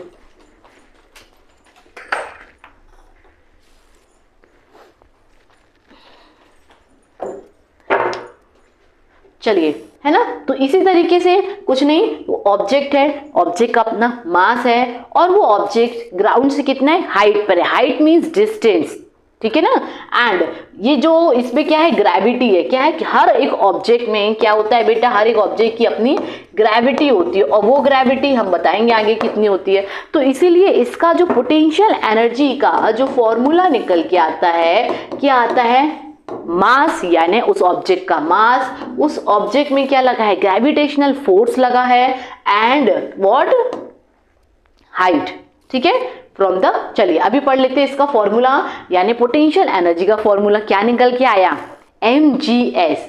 सो m is here what, mass of object. अब किसी भी ऑब्जेक्ट का मास आपको पता है किस में होता है, आंसर करो, केजी में होता है। किस में होता है बेटा, वो केजी में होता है। Then g is the gravitation, यानी कि ग्रेविटी, ठीक है, एक्सेलरेशन ड्यू टू ग्रेविटी, जो कि इसकी फिक्स वैल्यू कितनी होती है, 9.8 मीटर पर सेकेंड इसकी वैल्यू होती है। और h क्या होता है, h means height above earth surface, यानी है ना, ग्राउंड से उसकी कितनी हाइट है। एंड पोटेंशियल एनर्जी जो क्या होती है, जूल में होती है। पोटेंशियल एनर्जी किसमें बेटा, जूल में होती है।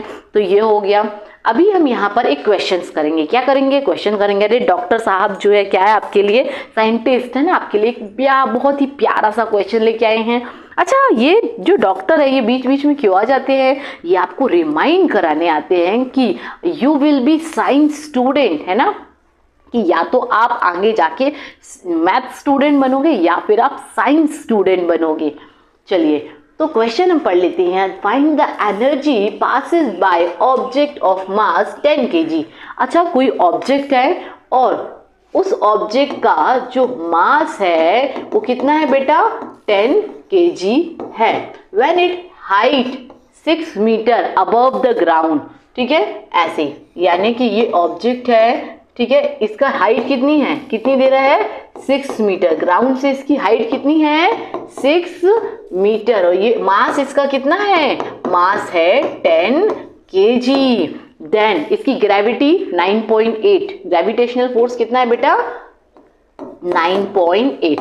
तो it's very simple, potential energy क्या बोल रहा है ये, find the energy possesses by object, है ना, इस पे कितनी एनर्जी, पोटेंशियल एनर्जी जो है लगी हुई है। तो पोटेंशियल एनर्जी का फॉर्मूला जो है मास mgh, वेरी सिंपल, मास आप कितना है, मास इज व्हाट 10, ग्रेविटी की वैल्यू कितनी है बोलो, ग्रेविटी इज 9.8, कितनी है 9.8, एंड हाइट इज 6।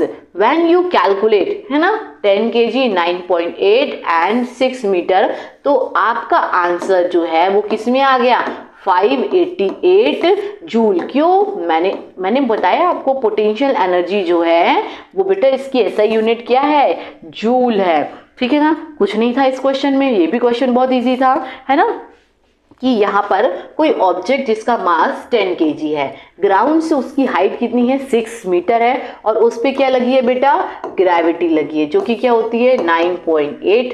तो अब इसकी क्या पोटेंशियल एनर्जी निकालो, तो आपने फॉर्मूला पुट कर दिया mgh। अब m यानी मास कितना है 10, ग्रेविटी कितनी 9.8, h यानी 6, तो कैलकुलेट करोगे तो 588 जूल आपका आंसर निकल के आ गया। चलिए अभी ना हम यहाँ पर एक डेरिवेशन करेंगे। ये डेरिवेशन यानी कि पोटेंशियल एनर्जी का फॉर्मूला जो है कैसे निकालते हैं। तो क्या है, होश उड़ गए, मैम डेरिवेशन कैसे करेंगे। अरे ये सोचो कि ये तुम्हारे सिलेबस में वैसे नहीं है, पर फिर भी पढ़ लो, क्योंकि हर चीज ना कभी काम ही आती है। तो सिंपल सा है, देखो इस चीज में आपने एक चीज पढ़ी है बेटा कि कोई भी ऑब्जेक्ट जब वो क्या है एक अपनी हाइट से है, क्या है, जब वो ऑब्जेक्ट जो है अपनी एक हाइट पर आता है, कहाँ आता है, हाइट पर आता है, ग्राउंड से उसका कोई डिस्टेंस होता है, वही तो क्या होता है बेटा, यही तो डिस्प्लेसमेंट है, क्या है, यही डिस्प्लेसमेंट है। और आप एक चीज पढ़ते हो कि ये मतलब work done on object will be potential energy. Work done क्या कहलाता है, वर्क डन बेटा आपने सिंपल सा फॉर्मूला पढ़ा है कि फोर्स इनटू क्या हो रहा है, डिस्प्लेसमेंट हो रहा है, ठीक है। अभी ये फोर्स इक्वल्स टू क्या होता है, फोर्स बेटा यानी कि जब ये ऑब्जेक्ट ग्राउंड से आता है एक सर्टेन हाइट पर, तो उस ऑब्जेक्ट का क्या होता है, मास होता है, और उसमें क्या लगा है, फोर्स ऑफ ग्रेविटी लगी है। कोई भी नहीं पढ़ाएगा, ये चीज मैं पढ़ा रही हूँ, क्योंकि ये चीज ये 11th में आपके काम आएगी, है ना। फोर्स इक्वल्स टू यानी उस ऑब्जेक्ट पे क्या लगा है, मास और ग्रेविटी लगी हुई है, तो ये लिख दिया आपने। और h क्या है यहाँ पर, डिस्प्लेसमेंट क्या है, यानी कि डिस्प्लेसमेंट जो है वही तो हाइट है, वो किसी ग्राउंड सरफेस से ऊपर है ना, ठीक है। तो mgh, अब mgh क्या होता है, यही तो पोटेंशियल एनर्जी होती है ना। तो बहुत सिंपल सा डेरिवेशन है जो कि आपको 2 लाइन में आ गया है। और कुछ क्वेश्चन ऐसे होंगे, कुछ क्वेश्चन जो बहुत इंपॉर्टेंट है आपके एग्जाम्स में, है ना, याद रखना 3 क्वेश्चन हमेशा आएंगे बेटा, है ना। स्टार मार्क कर लो, क्या कर लो, स्टार मार्क कर लो कि एक क्वेश्चन तो आपका आ जाएगा वर्क डन वाला क्वेश्चन, ठीक है, वर्क डन वाला क्वेश्चन आपका आ जाएगा। दूसरा आ जाएगा पोटेंशियल एनर्जी वाला क्वेश्चन एक आ जाएगा, और एक है काइनेटिक एनर्जी वाला, है ना। तो इसका फॉर्मूला याद कर लो mgh, और ये है 1/2 mv², वैल्यू गिवन होगी, ठीक है। तो आप सिंपल सा है फॉर्मूला पुट करके जो है कैलकुलेशन कर लेना, बन जाएगा क्वेश्चन, कुछ भी टफ नहीं है इसमें, ठीक है। चलो अभी हम एक क्वेश्चन करेंगे, डेरिवेशंस जो है सॉल्व करेंगे कि नेक्स्ट क्वेश्चन जो है क्या है। तो चलो पढ़ो, जब तक पढ़ना शुरू करो। क्या है यहाँ पर, object of mass 12 kg in a certain height above the ground, ठीक है, ये ग्राउंड है, और कोई ऑब्जेक्ट बेटा ये एक ऑब्जेक्ट है जो कि कितने 12 kg का है, कितना है ये 12 kg का है, यानी कि इसका मास कितना है 12 kg गिवन है। Potential energy of the object is 480 joule, क्या है, इसकी पोटेंशियल एनर्जी जो है कितनी दी हुई है, यानी यहाँ पर आपको PE की वैल्यू कितनी दी हुई है 480 जूल, क्वेश्चन में गिवन है। फाइंड द हाइट, क्या निकालना है आपको, इसकी हाइट निकालना है which the object is with respect to the ground and g is the gravity 10, है ना। वैसे ग्रेविटी होती 9.8, पर यहाँ पर ये कितना एज्यूम कर ले रहा है, 10, कितना 10 बोल रहा है ना, तो आप इसको 10 लिख दो फॉर इजी कैलकुलेशंस, ठीक है। चलो हम लिखते नहीं है, यहीं पे कर लेते हैं। मास बेटा 20 kg गिवन है, पोटेंशियल एनर्जी कितनी 480 जूल है, ग्रेविटी यहाँ पर जो कि 9.8 होती है, पर आपके क्वेश्चन में 10 गिवन है, तो इसलिए हम 10 मान के क्वेश्चंस करेंगे। अभी सिंपल सा है, पोटेंशियल एनर्जी का फॉर्मूला क्या होता है, mgh। चलो मैं सॉल्व करके दिखा देती हूँ।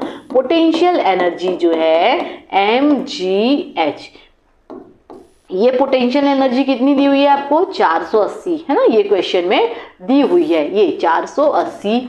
देन मास कितना हो गया बोलो, मास है 12 kg, ग्रेविटी कितनी बोली है 10, और हाइट बेटा आपको निकालनी है, हाइट तो आप बताओगे। तो सिंपल सा है, क्या करोगे, इसको नीचे लेके आओ, यहाँ पर 480 divide by 12 into 10 is equals to h, 0 से 0 है ना, कैंसिल, 12 वन 12, 12 4 जा 48, सो यानी h इक्वल्स टू कितना आ गया, हाइट 4 मीटर, हाइट क्या आ गई 4 मीटर। बहुत इजी सा क्वेश्चन है, बन जाएगा। And these questions are very very important, है ना। सिर्फ मैंने एनसीईआरटी के क्वेश्चन से लिए हैं, क्योंकि बेटा बुक अभी आप 9th क्लास में हो, तो क्वेश्चन ऑलमोस्ट आपके बुक से ही आएंगे, है ना। यानी कि आपको बहुत ज्यादा आउट ऑफ सिलेबस जाके नहीं पढ़ना है। कितना आउट ऑफ सिलेबस जाके आपको नहीं पढ़ना है, आपको सिलेबस का ही पढ़ना है, बस उसे स्ट्रॉन्ग कर लेना है। क्या कर लेना है, उसे स्ट्रॉन्ग कर लेना है, जिससे कि क्या हो रहा है इसे, चलिए क्या है, एक पॉटर है, ये पॉटर जो है ग्राउंड से किसी हाइट पर है, ठीक है, यानी कि इसने जो ये क्या लगेज लिया है वो ग्राउंड से किसी हाइट पर है। अभी वो लगेज जो है कितने केजी का, यहाँ पे मुझे कुछ दिख नहीं रहा है, 15 केजी। इस लगेज का मास कितना है बेटा, 15 केजी इसका मास है। एंड द पॉटर हेड, हाँ इसका डिस्टेंस कितना है, ग्राउंड से इसका डिस्टेंस जो है 1.5 मीटर जो है ना, अबव द ग्राउंड, ग्राउंड से इसका डिस्टेंस कितना 1.5 मीटर है।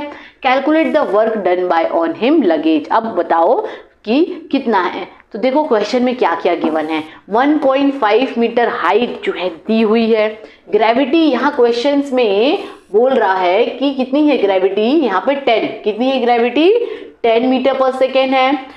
अब वर्क डन बाय फोर्स, बेटा क्या होता है, पोटेंशियल एनर्जी का फॉर्मूला क्या है mgh, ठीक है, तो आपने क्या कर दी, m की वैल्यू रख दी। देन ग्रेविटी कितनी है 10 मीटर पर सेकेंड, और हाइट जो है कितनी है 1.5, ठीक है। चलो हम भी कैलकुलेट कर लेते हैं, यहाँ पर आपको लग रहा है ना। तो 15 kg वेट हो गया, 10 ग्रेविटी हो गई, हाइट हो गई 1.5, कितनी हो गई 1.5 जो है इसकी हाइट हो गई। अभी इसको कैलकुलेट करेंगे तो 15 टाइम्स का कितना होता है 150 एंड 1.5 करोगे तो 225 जूल इसका आंसर आ गया। यानी पोटेंशियल एनर्जी कितनी निकली 225 जूल, है ना।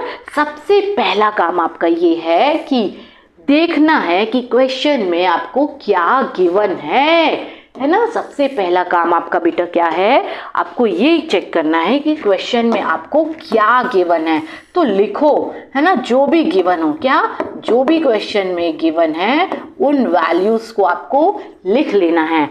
उसके बाद आप वहां पर क्या कर दो बेटा, फॉर्मूला ड्राइव कर दो। क्या कर दो आप सब, उसके बाद आपको क्या करना है, सेकेंड स्टेप क्या है आपका, फॉर्मूला जो है ड्राइव कर दिया। अब जब फॉर्मूला आप ड्राइव कर दोगे तो सिंपल सा है थर्ड स्टेप, है ना।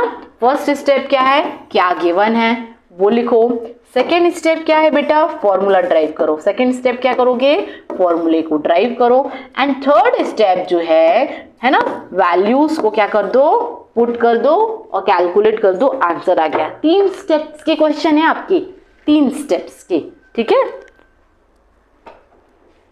चलिए, सो सिंपल सा है, बैटरी, है ना।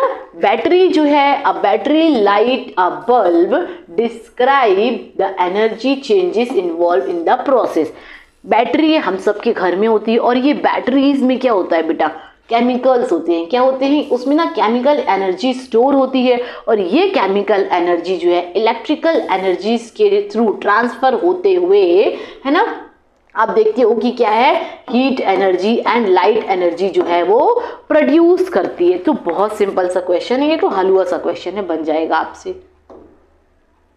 चलिए अभी फ्री फॉलिंग के बारे में हम यहाँ पर पढ़ेंगे कि फ्री फॉलिंग क्या होता है। समझो, जैसे कि ये क्या है, क्या है बोलो, पेन है। हाँ मैम पेन है, मुझे भी दिख रहा है। अरे वो तो ठीक है, पर इस पेन में क्या स्टोर है, पोटेंशियल एनर्जी। हवा में तो नहीं लटकेगा ना, है ना। इसके अंदर मैंने क्या स्टोर की है, पोटेंशियल एनर्जी स्टोर की है। तो सिंपल सा है, जब कोई ऑब्जेक्ट, सपोज बॉल यहाँ पर है ना, बॉल यहाँ पर है, तो अभी इसके ऊपर क्या है, पोटेंशियल एनर्जी जो है यहाँ पर क्या है बेटा, मैक्स है। क्या है, मैक्सिमम है। मैक्स यानी पोटेंशियल एनर्जी यहाँ पर मैक्सिमम है। और अगर मैं बोलूँ इसकी काइनेटिक एनर्जी क्या है, तो काइनेटिक एनर्जी अभी 0 है। काइनेटिक एनर्जी क्या है इसकी, 0 है। आपने पढ़ा है ना काइनेटिक एनर्जी का थ्योरम क्या होता है कि motion of the object, object का मोशन। तो अभी तो ये ऊपर है, यानी इसमें मैंने सिंपल सा है क्या, चलो ग्लोब ले लेते हैं। बोलो कि मैम पेन ही पेन दिखाते हो, ये देखो ये आया ग्लोब, तो इसे मैंने होल्ड करके रखा है। होल्ड करा है यानी कि मैंने इस पे एनर्जी ट्रांसफर करी है, और वो एनर्जी कौन सी है, इस ग्लोब में मैंने एनर्जी स्टोर करी है, तभी तो ये एक सर्टेन हाइट पर है। और कौन सी एनर्जी स्टोर है उस पे, पोटेंशियल एनर्जी। क्यों, due to its position and conditions, है ना। अभी जैसे ही मैं इसको छोड़ूंगी तो इसमें काइनेटिक एनर्जी लग जाएगी। क्या लग जाएगी, काइनेटिक एनर्जी। इस ग्लोब का क्या हो जाएगा, मोशन हो जाएगा। क्या हो जाएगा, मोशन हो जाएगा, है ना, इसका मोशन हो जाएगा, तो उसमें काइनेटिक एनर्जी लग जाती है। तो वही मैं आपको समझाना चाह रही हूं कि जैसे मैं इसे, ये अभी इस पे क्या है, पोटेंशियल एनर्जी इसमें मैक्सिमम है। कैसी है, मैक्सिमम है। और काइनेटिक एनर्जी कैसी है, 0 है। मोशन हो रहा क्या इस पे, कोई मोशन हो रहा क्या, नहीं।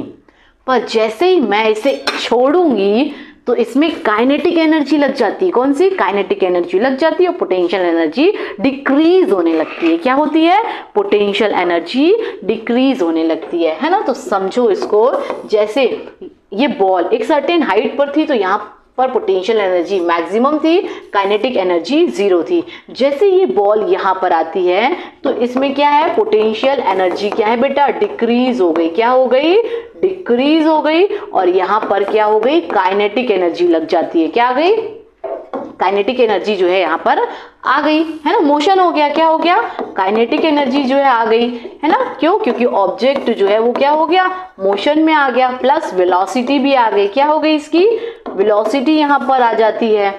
जैसे ही बॉल ग्राउंड पर आ रही है, कहां पर आ रही है, जैसे ही बॉल ग्राउंड पर आती है तो यहां पर पोटेंशियल एनर्जी 0 हो गई। क्या हो गई, 0।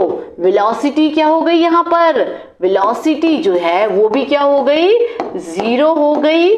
और तो और काइनेटिक एनर्जी जो है ना, और क्या, जो काइनेटिक एनर्जी है वो कैसी हो गई, मैक्स हो गई। क्या हो गई, मैक्स हो गई।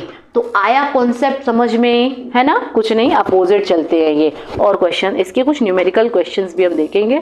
चलो सिंपल सा एक और एग्जांपल के थ्रू मैं आपको समझा देती हूँ, है ना। ये बॉल क्या है बेटा, एक हाइट पर है। क्या है, ये एक हाइट पर है, तो यहाँ पर पोटेंशियल एनर्जी क्या है, देखो, ओहो कितनी गोलू मोलू से, कितना बड़ा क्वेश्चन मार के कुछ भी समझ में नहीं आता मैम, है ना। आएगा आएगा, सब कुछ आ जाएगा बेटा, थोड़ा सा समय दो बस, आ जाएगा। पोटेंशियल एनर्जी क्या है, आपने उसमें स्टोर करके रखी, मैक्स है।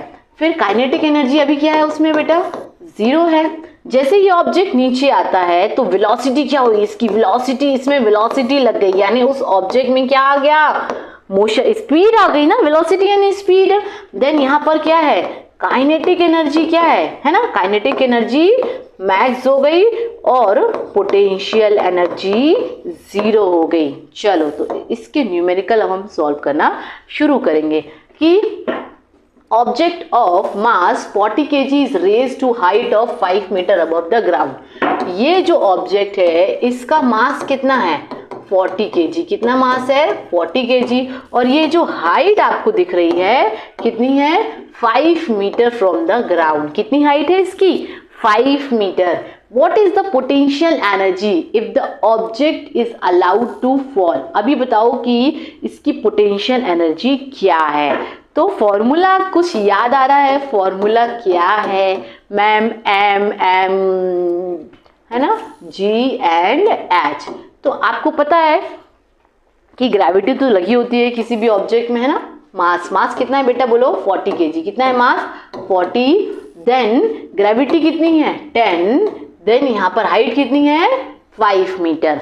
चलिए, तो मैंने क्या कर दिया? 5 4 20 एंड दिस 2 0। तो इसकी पोटेंशियल एनर्जी कितनी आ गई? बोलो 2000 जूल। कितनी आ गई इसकी पोटेंशियल एनर्जी? 2000 जूल। ठीक, अभी यहां तक क्वेश्चन हो गया।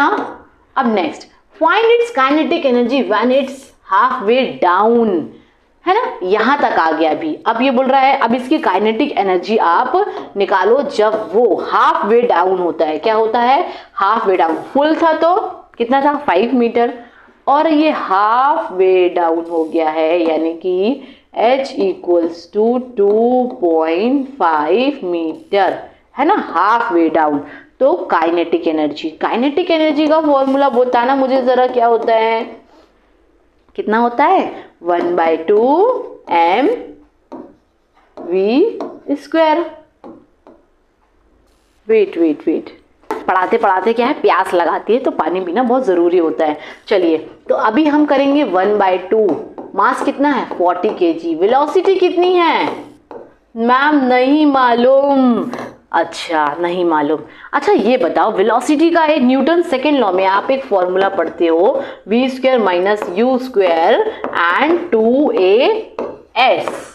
ठीक है, पढ़ते हो। तो क्या है, अभी हमें v ही तो निकालना है, तो यहां से v निकालेंगे, यानी वेलोसिटी जब इनिशियल पे क्या थी? 0 थी। 2 ग्रेविटी कितनी है? एक्सेलरेशन यानी ग्रेविटी। ठीक है, और s यानी डिस्प्लेसमेंट कितना है? ये 2.5। तो यहां पर आप निकालो, इसको 10 पुट कर दो। 2 × 10 × 2.5, तो कितना हो जाएगा? 2.5 2 कितना होता है? 5। ठीक है, हो गया। और ये आपका वेलोसिटी कितना आ गया बेटा? 50 आ गया। कितना आ गया? वेलोसिटी 50 आ गया। चलिए, अभी यहाँ वेलोसिटी में रख दीजिए 1/2 हो गया 40, और v² कितना आ गया आपका? 50। तो इसको काट दीजिए, 2 2 तो कितना हो जाएगा? 5 2 10 और 2 0, है ना। तो ये आपकी आ गई काइनेटिक एनर्जी इन जूल। ठीक है, समझ में आया क्वेश्चंस? कुछ नहीं, बहुत इजी सा क्वेश्चन है। काइनेटिक एनर्जी बेटा, जैसे कि ये पहले बोल रहा है बॉल हाफ से ट्रांसफर करनी है। हाफ यानी कि 5, पूरा 5 था तो हाफ कितना होगा? 2.5। आपने फॉर्मूला पुट किया 1/2 mv²। ठीक, अभी v नहीं मालूम था, v है ना, v² नहीं मालूम, तो कैसे निकालोगे?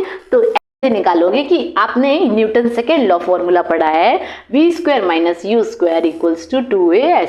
तो इनिशियल में u जो है कितना रहा होगा? जब चलना शुरू किया होगा तो 0 रहा होगा। ठीक है, देन 2 ग्रेविटी कितनी है बेटा यहाँ पर? है ना, एक्सेलरेशन यानी ग्रेविटी कितनी है?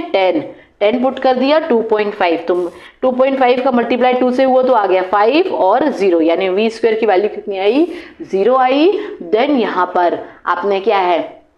2 1 2, 2 2 4 काट दिया, सो 5 2 10 एंड 1 2 0। तो ये आ गया आपका 1000 joule. So this question done. ठीक है ना, आया समझ में सबको?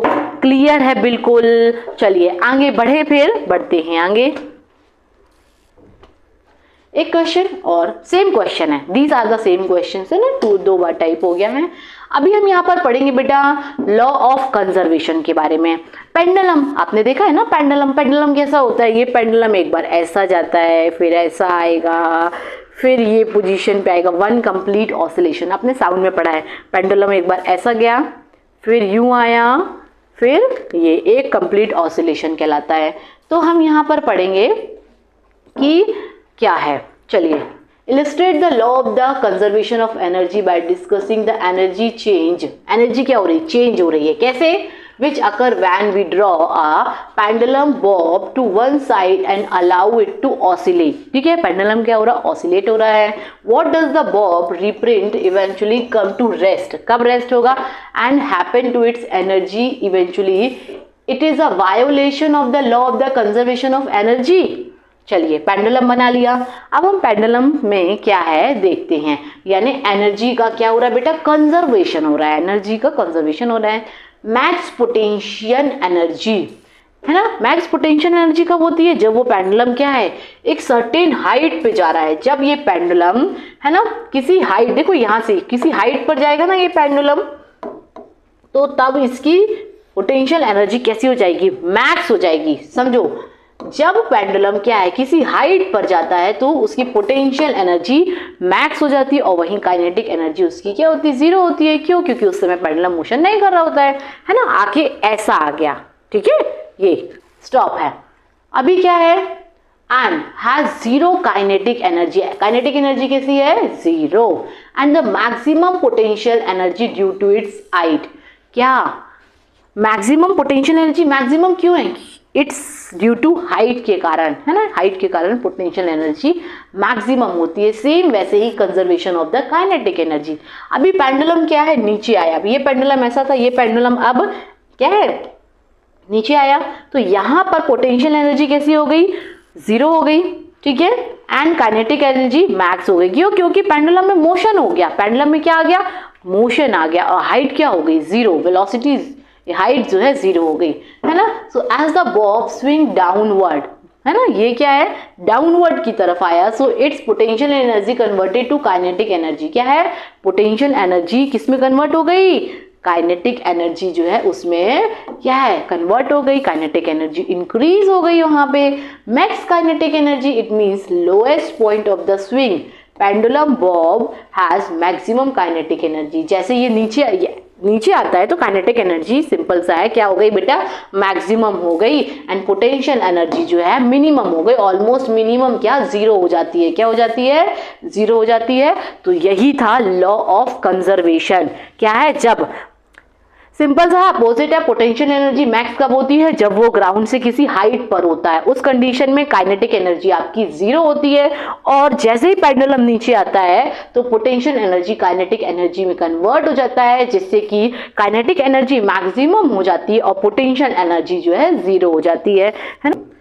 तो आज का बस लास्ट टॉपिक अब है ना. लास्ट टॉपिक की तरफ हम बढ़ रहे हैं, जो कि आता है बेटा पावर. पावर क्या होता है? आप बोलोगे मैम मेरे पास तो बहुत पावर है. नहीं बेटा, ये वो पावर नहीं है. ये वो पावर है जिसके बिना हम सरवाइव नहीं कर सकते. यानी कि अगर मैं बोल दूं कि पावर चला गया तो आप मुझे पूरी तरीके से नहीं देख पा रहे हैं. यस, ये यही पावर है ना. अब ये पावर कैसे वर्क करता है, इसकी यूनिट क्या होती है, इन सब के बारे में हम पढ़ेंगे. तो पावर क्या होता है? सबसे पहले समझो कि power is the rate which work is done और एनर्जी इज ट्रांसफर, है ना. यानी कि पावर का जो फॉर्मूला होता है वर्क डन अपॉन टाइम. क्या होता है? यानी कि पावर जो है at the rate of work done. जैसे हम वर्क डन यानी कि कितना एनर्जी जो है पावर कंज्यूम कर रहा है. इसे देखो मैं ऐसे भी बोल सकती हूँ कि मेरे पास यहाँ पर हमारे घर में बेटा जो CFL होते हैं ये ज्यादा पावर का है, यानी ये ज्यादा एनर्जी कंज्यूम करेगा. और ये कम पावर का है तो इसलिए ये कम एनर्जी कंज्यूम करेगा, है ना. ये है कितना? 40 पावर का है ना. 40 वॉट. ठीक है. और ये जो है 10 वॉट का है. यानी ये जब 40 वाट ज्यादा एनर्जी कंज्यूम करेगा, 10 वॉट कम एनर्जी जो है कंज्यूम करता है. तो यही है पावर. अब इसकी जो SI यूनिट होती है पावर की, वो क्या होती है? 1 किलो वॉट होती है. क्या होती है? पावर की यूनिट जो होती है 1 किलो वॉट होती है. अभी यहाँ पे पढ़ते हैं कि work is measured in joule. Work बेटा किसमें, जो एनर्जी है किसमें कंज्यूम होती है? जूल में होती है. While power is measured in what. Power किसमें कंज्यूम होता है? वॉट में होता है. देन 1 किलोवाट जो होता है यहाँ पर 1000 into 3.6 into 10 to power 8 joule. जी हाँ, इतना इसका जो है यूनिट है। देन अगर हम एवरेज पावर की बात करेंगे तो एवरेज पावर जो होता है यानी आपने कितनी टोटल एनर्जी कंज्यूम की है और कितना टोटल टाइम लगा है। सपोज समझो बेटा कि स्ट्रेट लाइट जो होती है 500 वॉट की होती है, जो स्टेडियम होते हैं वहां पे इतनी है 500 वॉट की एलईडी लगी हुई होती है, तो ऑफकोर्स वो ज्यादा पावर कंज्यूम करेगी। यानी उस एलईडी ने कितना पावर कंज्यूम किया है, 500 वॉट, है ना। और टाइम टेकन यानी कि कितने आवर्स तक चली वो उसका टाइम टेकन हो जाएगा। तो बढ़ते हैं इसकी तरफ। हम यहां पर इसे एक एग्जाम्पल के थ्रू समझो कि स्ट्रॉन्ग पर्सन जो है work faster in lesser time, है ना। स्ट्रॉन्ग पर्सन जो होता है do work faster in lesser time, कम समय में ज्यादा काम करता है। ठीक है, आप ऐसे देख लो जैसे कि आप 1 घंटे में आपने एक चैप्टर फिनिश कर लिया है, पर आपका फ्रेंड जो है उसे 3 घंटे लग जाते हैं एक चैप्टर को फिनिश करने में। आप बोलोगे मैम उसके पास ज्यादा पावर है। नहीं, दिस इज द रॉन्ग। जिसे काम करने में कम समय लग रहा है उसके पास पावर ज्यादा होती है ना। आपने 1 घंटे में एक टॉपिक फिनिश करा, उसने एक टॉपिक 1 घंटे में उसने नहीं कट, है ना, ऐसा नहीं। आपने 1 घंटे में एक चैप्टर को फिनिश कर लिया और उसने 3 घंटे में एक चैप्टर को फिनिश करा, उसे ज्यादा टाइम लगा, यानी कि पावर आपके पास ज्यादा कहलाई। सेम ऐसा ही एक एग्जांपल जो है यहाँ पर देखेंगे कि powerful vehicle complete a journey in less time. आजकल देखो मेट्रो ट्रेन के एग्जांपल्स आ गए हैं, है ना। मेट्रो ट्रेन की पावर कितनी ज्यादा है, कितनी तेजी से बेटा वो काम करती है, यानी कि लेसर टाइम पे वो अपने डेस्टिनेशन पॉइंट पर पहुंच जाती है। तो मेट्रो ट्रेन का पावर क्या है, बहुत ज्यादा फास्ट है। ठीक है, ऐसा यूनिट जो है वॉट होती है, और 1 वॉट जो होता है हम देखेंगे कि 1 जूल वर्क जो होता है डन इन 1 सेकेंड, और 1 किलोवाट कितना होता है, तो 1000 वॉट होता है ना। 1 किलोवाट जो होता है कितने का होता है, 1000 जूल का होता है। तो अभी यहाँ पर हम कुछ प्यारे से न्यूमेरिकल क्वेश्चंस आपके लिए लेकर आए हैं। याद रखना बेटा, जिस एनर्जी ज्यादा कब कंज्यूम होगी, जब पावर ज्यादा होगा, यानी कि ज्यादा वॉट का होगा तो ये ज्यादा एनर्जी कंज्यूम करेगा। ये ज्यादा वॉट का होगा तो ज्यादा एनर्जी कंज्यूम करेगा, है ना। और वहीं अगर ये कम वॉट का है, वॉट में याद रखना, पावर हमेशा वॉट में जो है इसे मेजर करते हैं। वॉट ज्यादा होगा तो एनर्जी ज्यादा कंज्यूम करेगा, अगर वॉट कम है तो एनर्जी कम कंज्यूम करेगा। तो ऐसे ही एक प्यारा सा सवाल आपके लिए लेकर आए हैं। पहले इसे मैं रख दूं, चलो ठीक है, इसे रख देती हूं और क्वेश्चंस जो है करते हैं। चलिए, अ lamp consume 1000 joule of electrical energy in 10 second, है ना। बेटा याद रखना, जो इलेक्ट्रिकल एनर्जी होती है क्या है, एनर्जी, है ना। जो हम अपने घरों में जो यूनिट कंज्यूम करते हैं ना, ये एनर्जी ही है जो हम कंज्यूम करते हैं। इसलिए मम्मी कहती है कि घर में रूम से निकलते समय, है ना, लाइट ऑफ कर दो, फैन ऑफ कर दो, टीवी ऑफ कर दो। क्यों? क्योंकि एनर्जी अगर ज्यादा कंज्यूम होगी तो बिल उतना ज्यादा जनरेट होगा। और ये कमर्शियल यूनिट है, क्या है, ये कमर्शियल यूनिट होती है। ठीक है, अभी देखो व्हाट इज द पावर। तो सबसे पहले आप ये निकालो कि क्या गिवन है। तो आपको एनर्जी कितनी गिवन है, 1000 जूल गिवन है, और टाइम जो है वो कितना है, 10 सेकेंड। तो बताओ पावर का फॉर्मूला क्या होगा। पावर का फॉर्मूला होता है energy upon time. It means 1000 upon, बोलो, 10 सेकेंड। क्या, 10 सेकेंड, है ना। तो ये कैंसिल हो जाएगा, यानी 100, क्या, 100 जूल। यहाँ क्या है, ये 1000 जूल, और ये क्या है, सेकेंड। तो क्या आ जाएगा आंसर, 100 वॉट। यानी आपका पावर कितना निकला, कितना कंज्यूम की इलेक्ट्रिसिटी, 100 वॉट। तो चलिए इसी तरीके से हम अगला क्वेश्चन जो है करते हैं कि क्वेश्चंस क्या है। यहां पर 2 गर्ल है, आपको दोनों गर्ल दिख रही है। गर्ल क्या कर रही है, क्लाइंबिंग कर रही है। क्या कर रही है, क्लाइंबिंग कर रही है। अब वो क्लाइंबिंग करने के लिए यहां पर 2 girl each of weight 4 newtons climbing up a rope through height of 8 metre. 400 newton क्या है, ये 400 न्यूटन्स का फोर्स लगा रही हैं, ठीक है, क्लाइंब करने के लिए। हाइट कितनी गिवन है, 8 मीटर, 8 मीटर हाइट गिवन है। तो बेटा यहाँ पे फोर्स कितने न्यूटन्स का लगाया, बोलो 400 न्यूटन्स का फोर्स लगाया। हाइट, हाइट यानी डिस्प्लेसमेंट, हाइट यानी डिस्प्लेसमेंट है ना, कितना है, तो 8 मीटर है। अब वर्क डन का फॉर्मूला मैंने आपको बताया हुआ है, चलो क्वेश्चन कंप्लीट कर लेते हैं। We name one of the girl A and B, she is girl A, she is girl B. Girl A take 20 second, girl A को कितना टाइम लग रहा है, 20 सेकेंड लग रहा है। Girl be it takes 50 seconds accomplish this task, what is the power expended by each girl। समझ में आ रहा है। तो वर्क डन का फॉर्मूला क्या होता है, बोलो फोर्स इंटू डिस्प्लेसमेंट। सारे फॉर्मूलेस याद रख लेना है ना, याद कर लेना।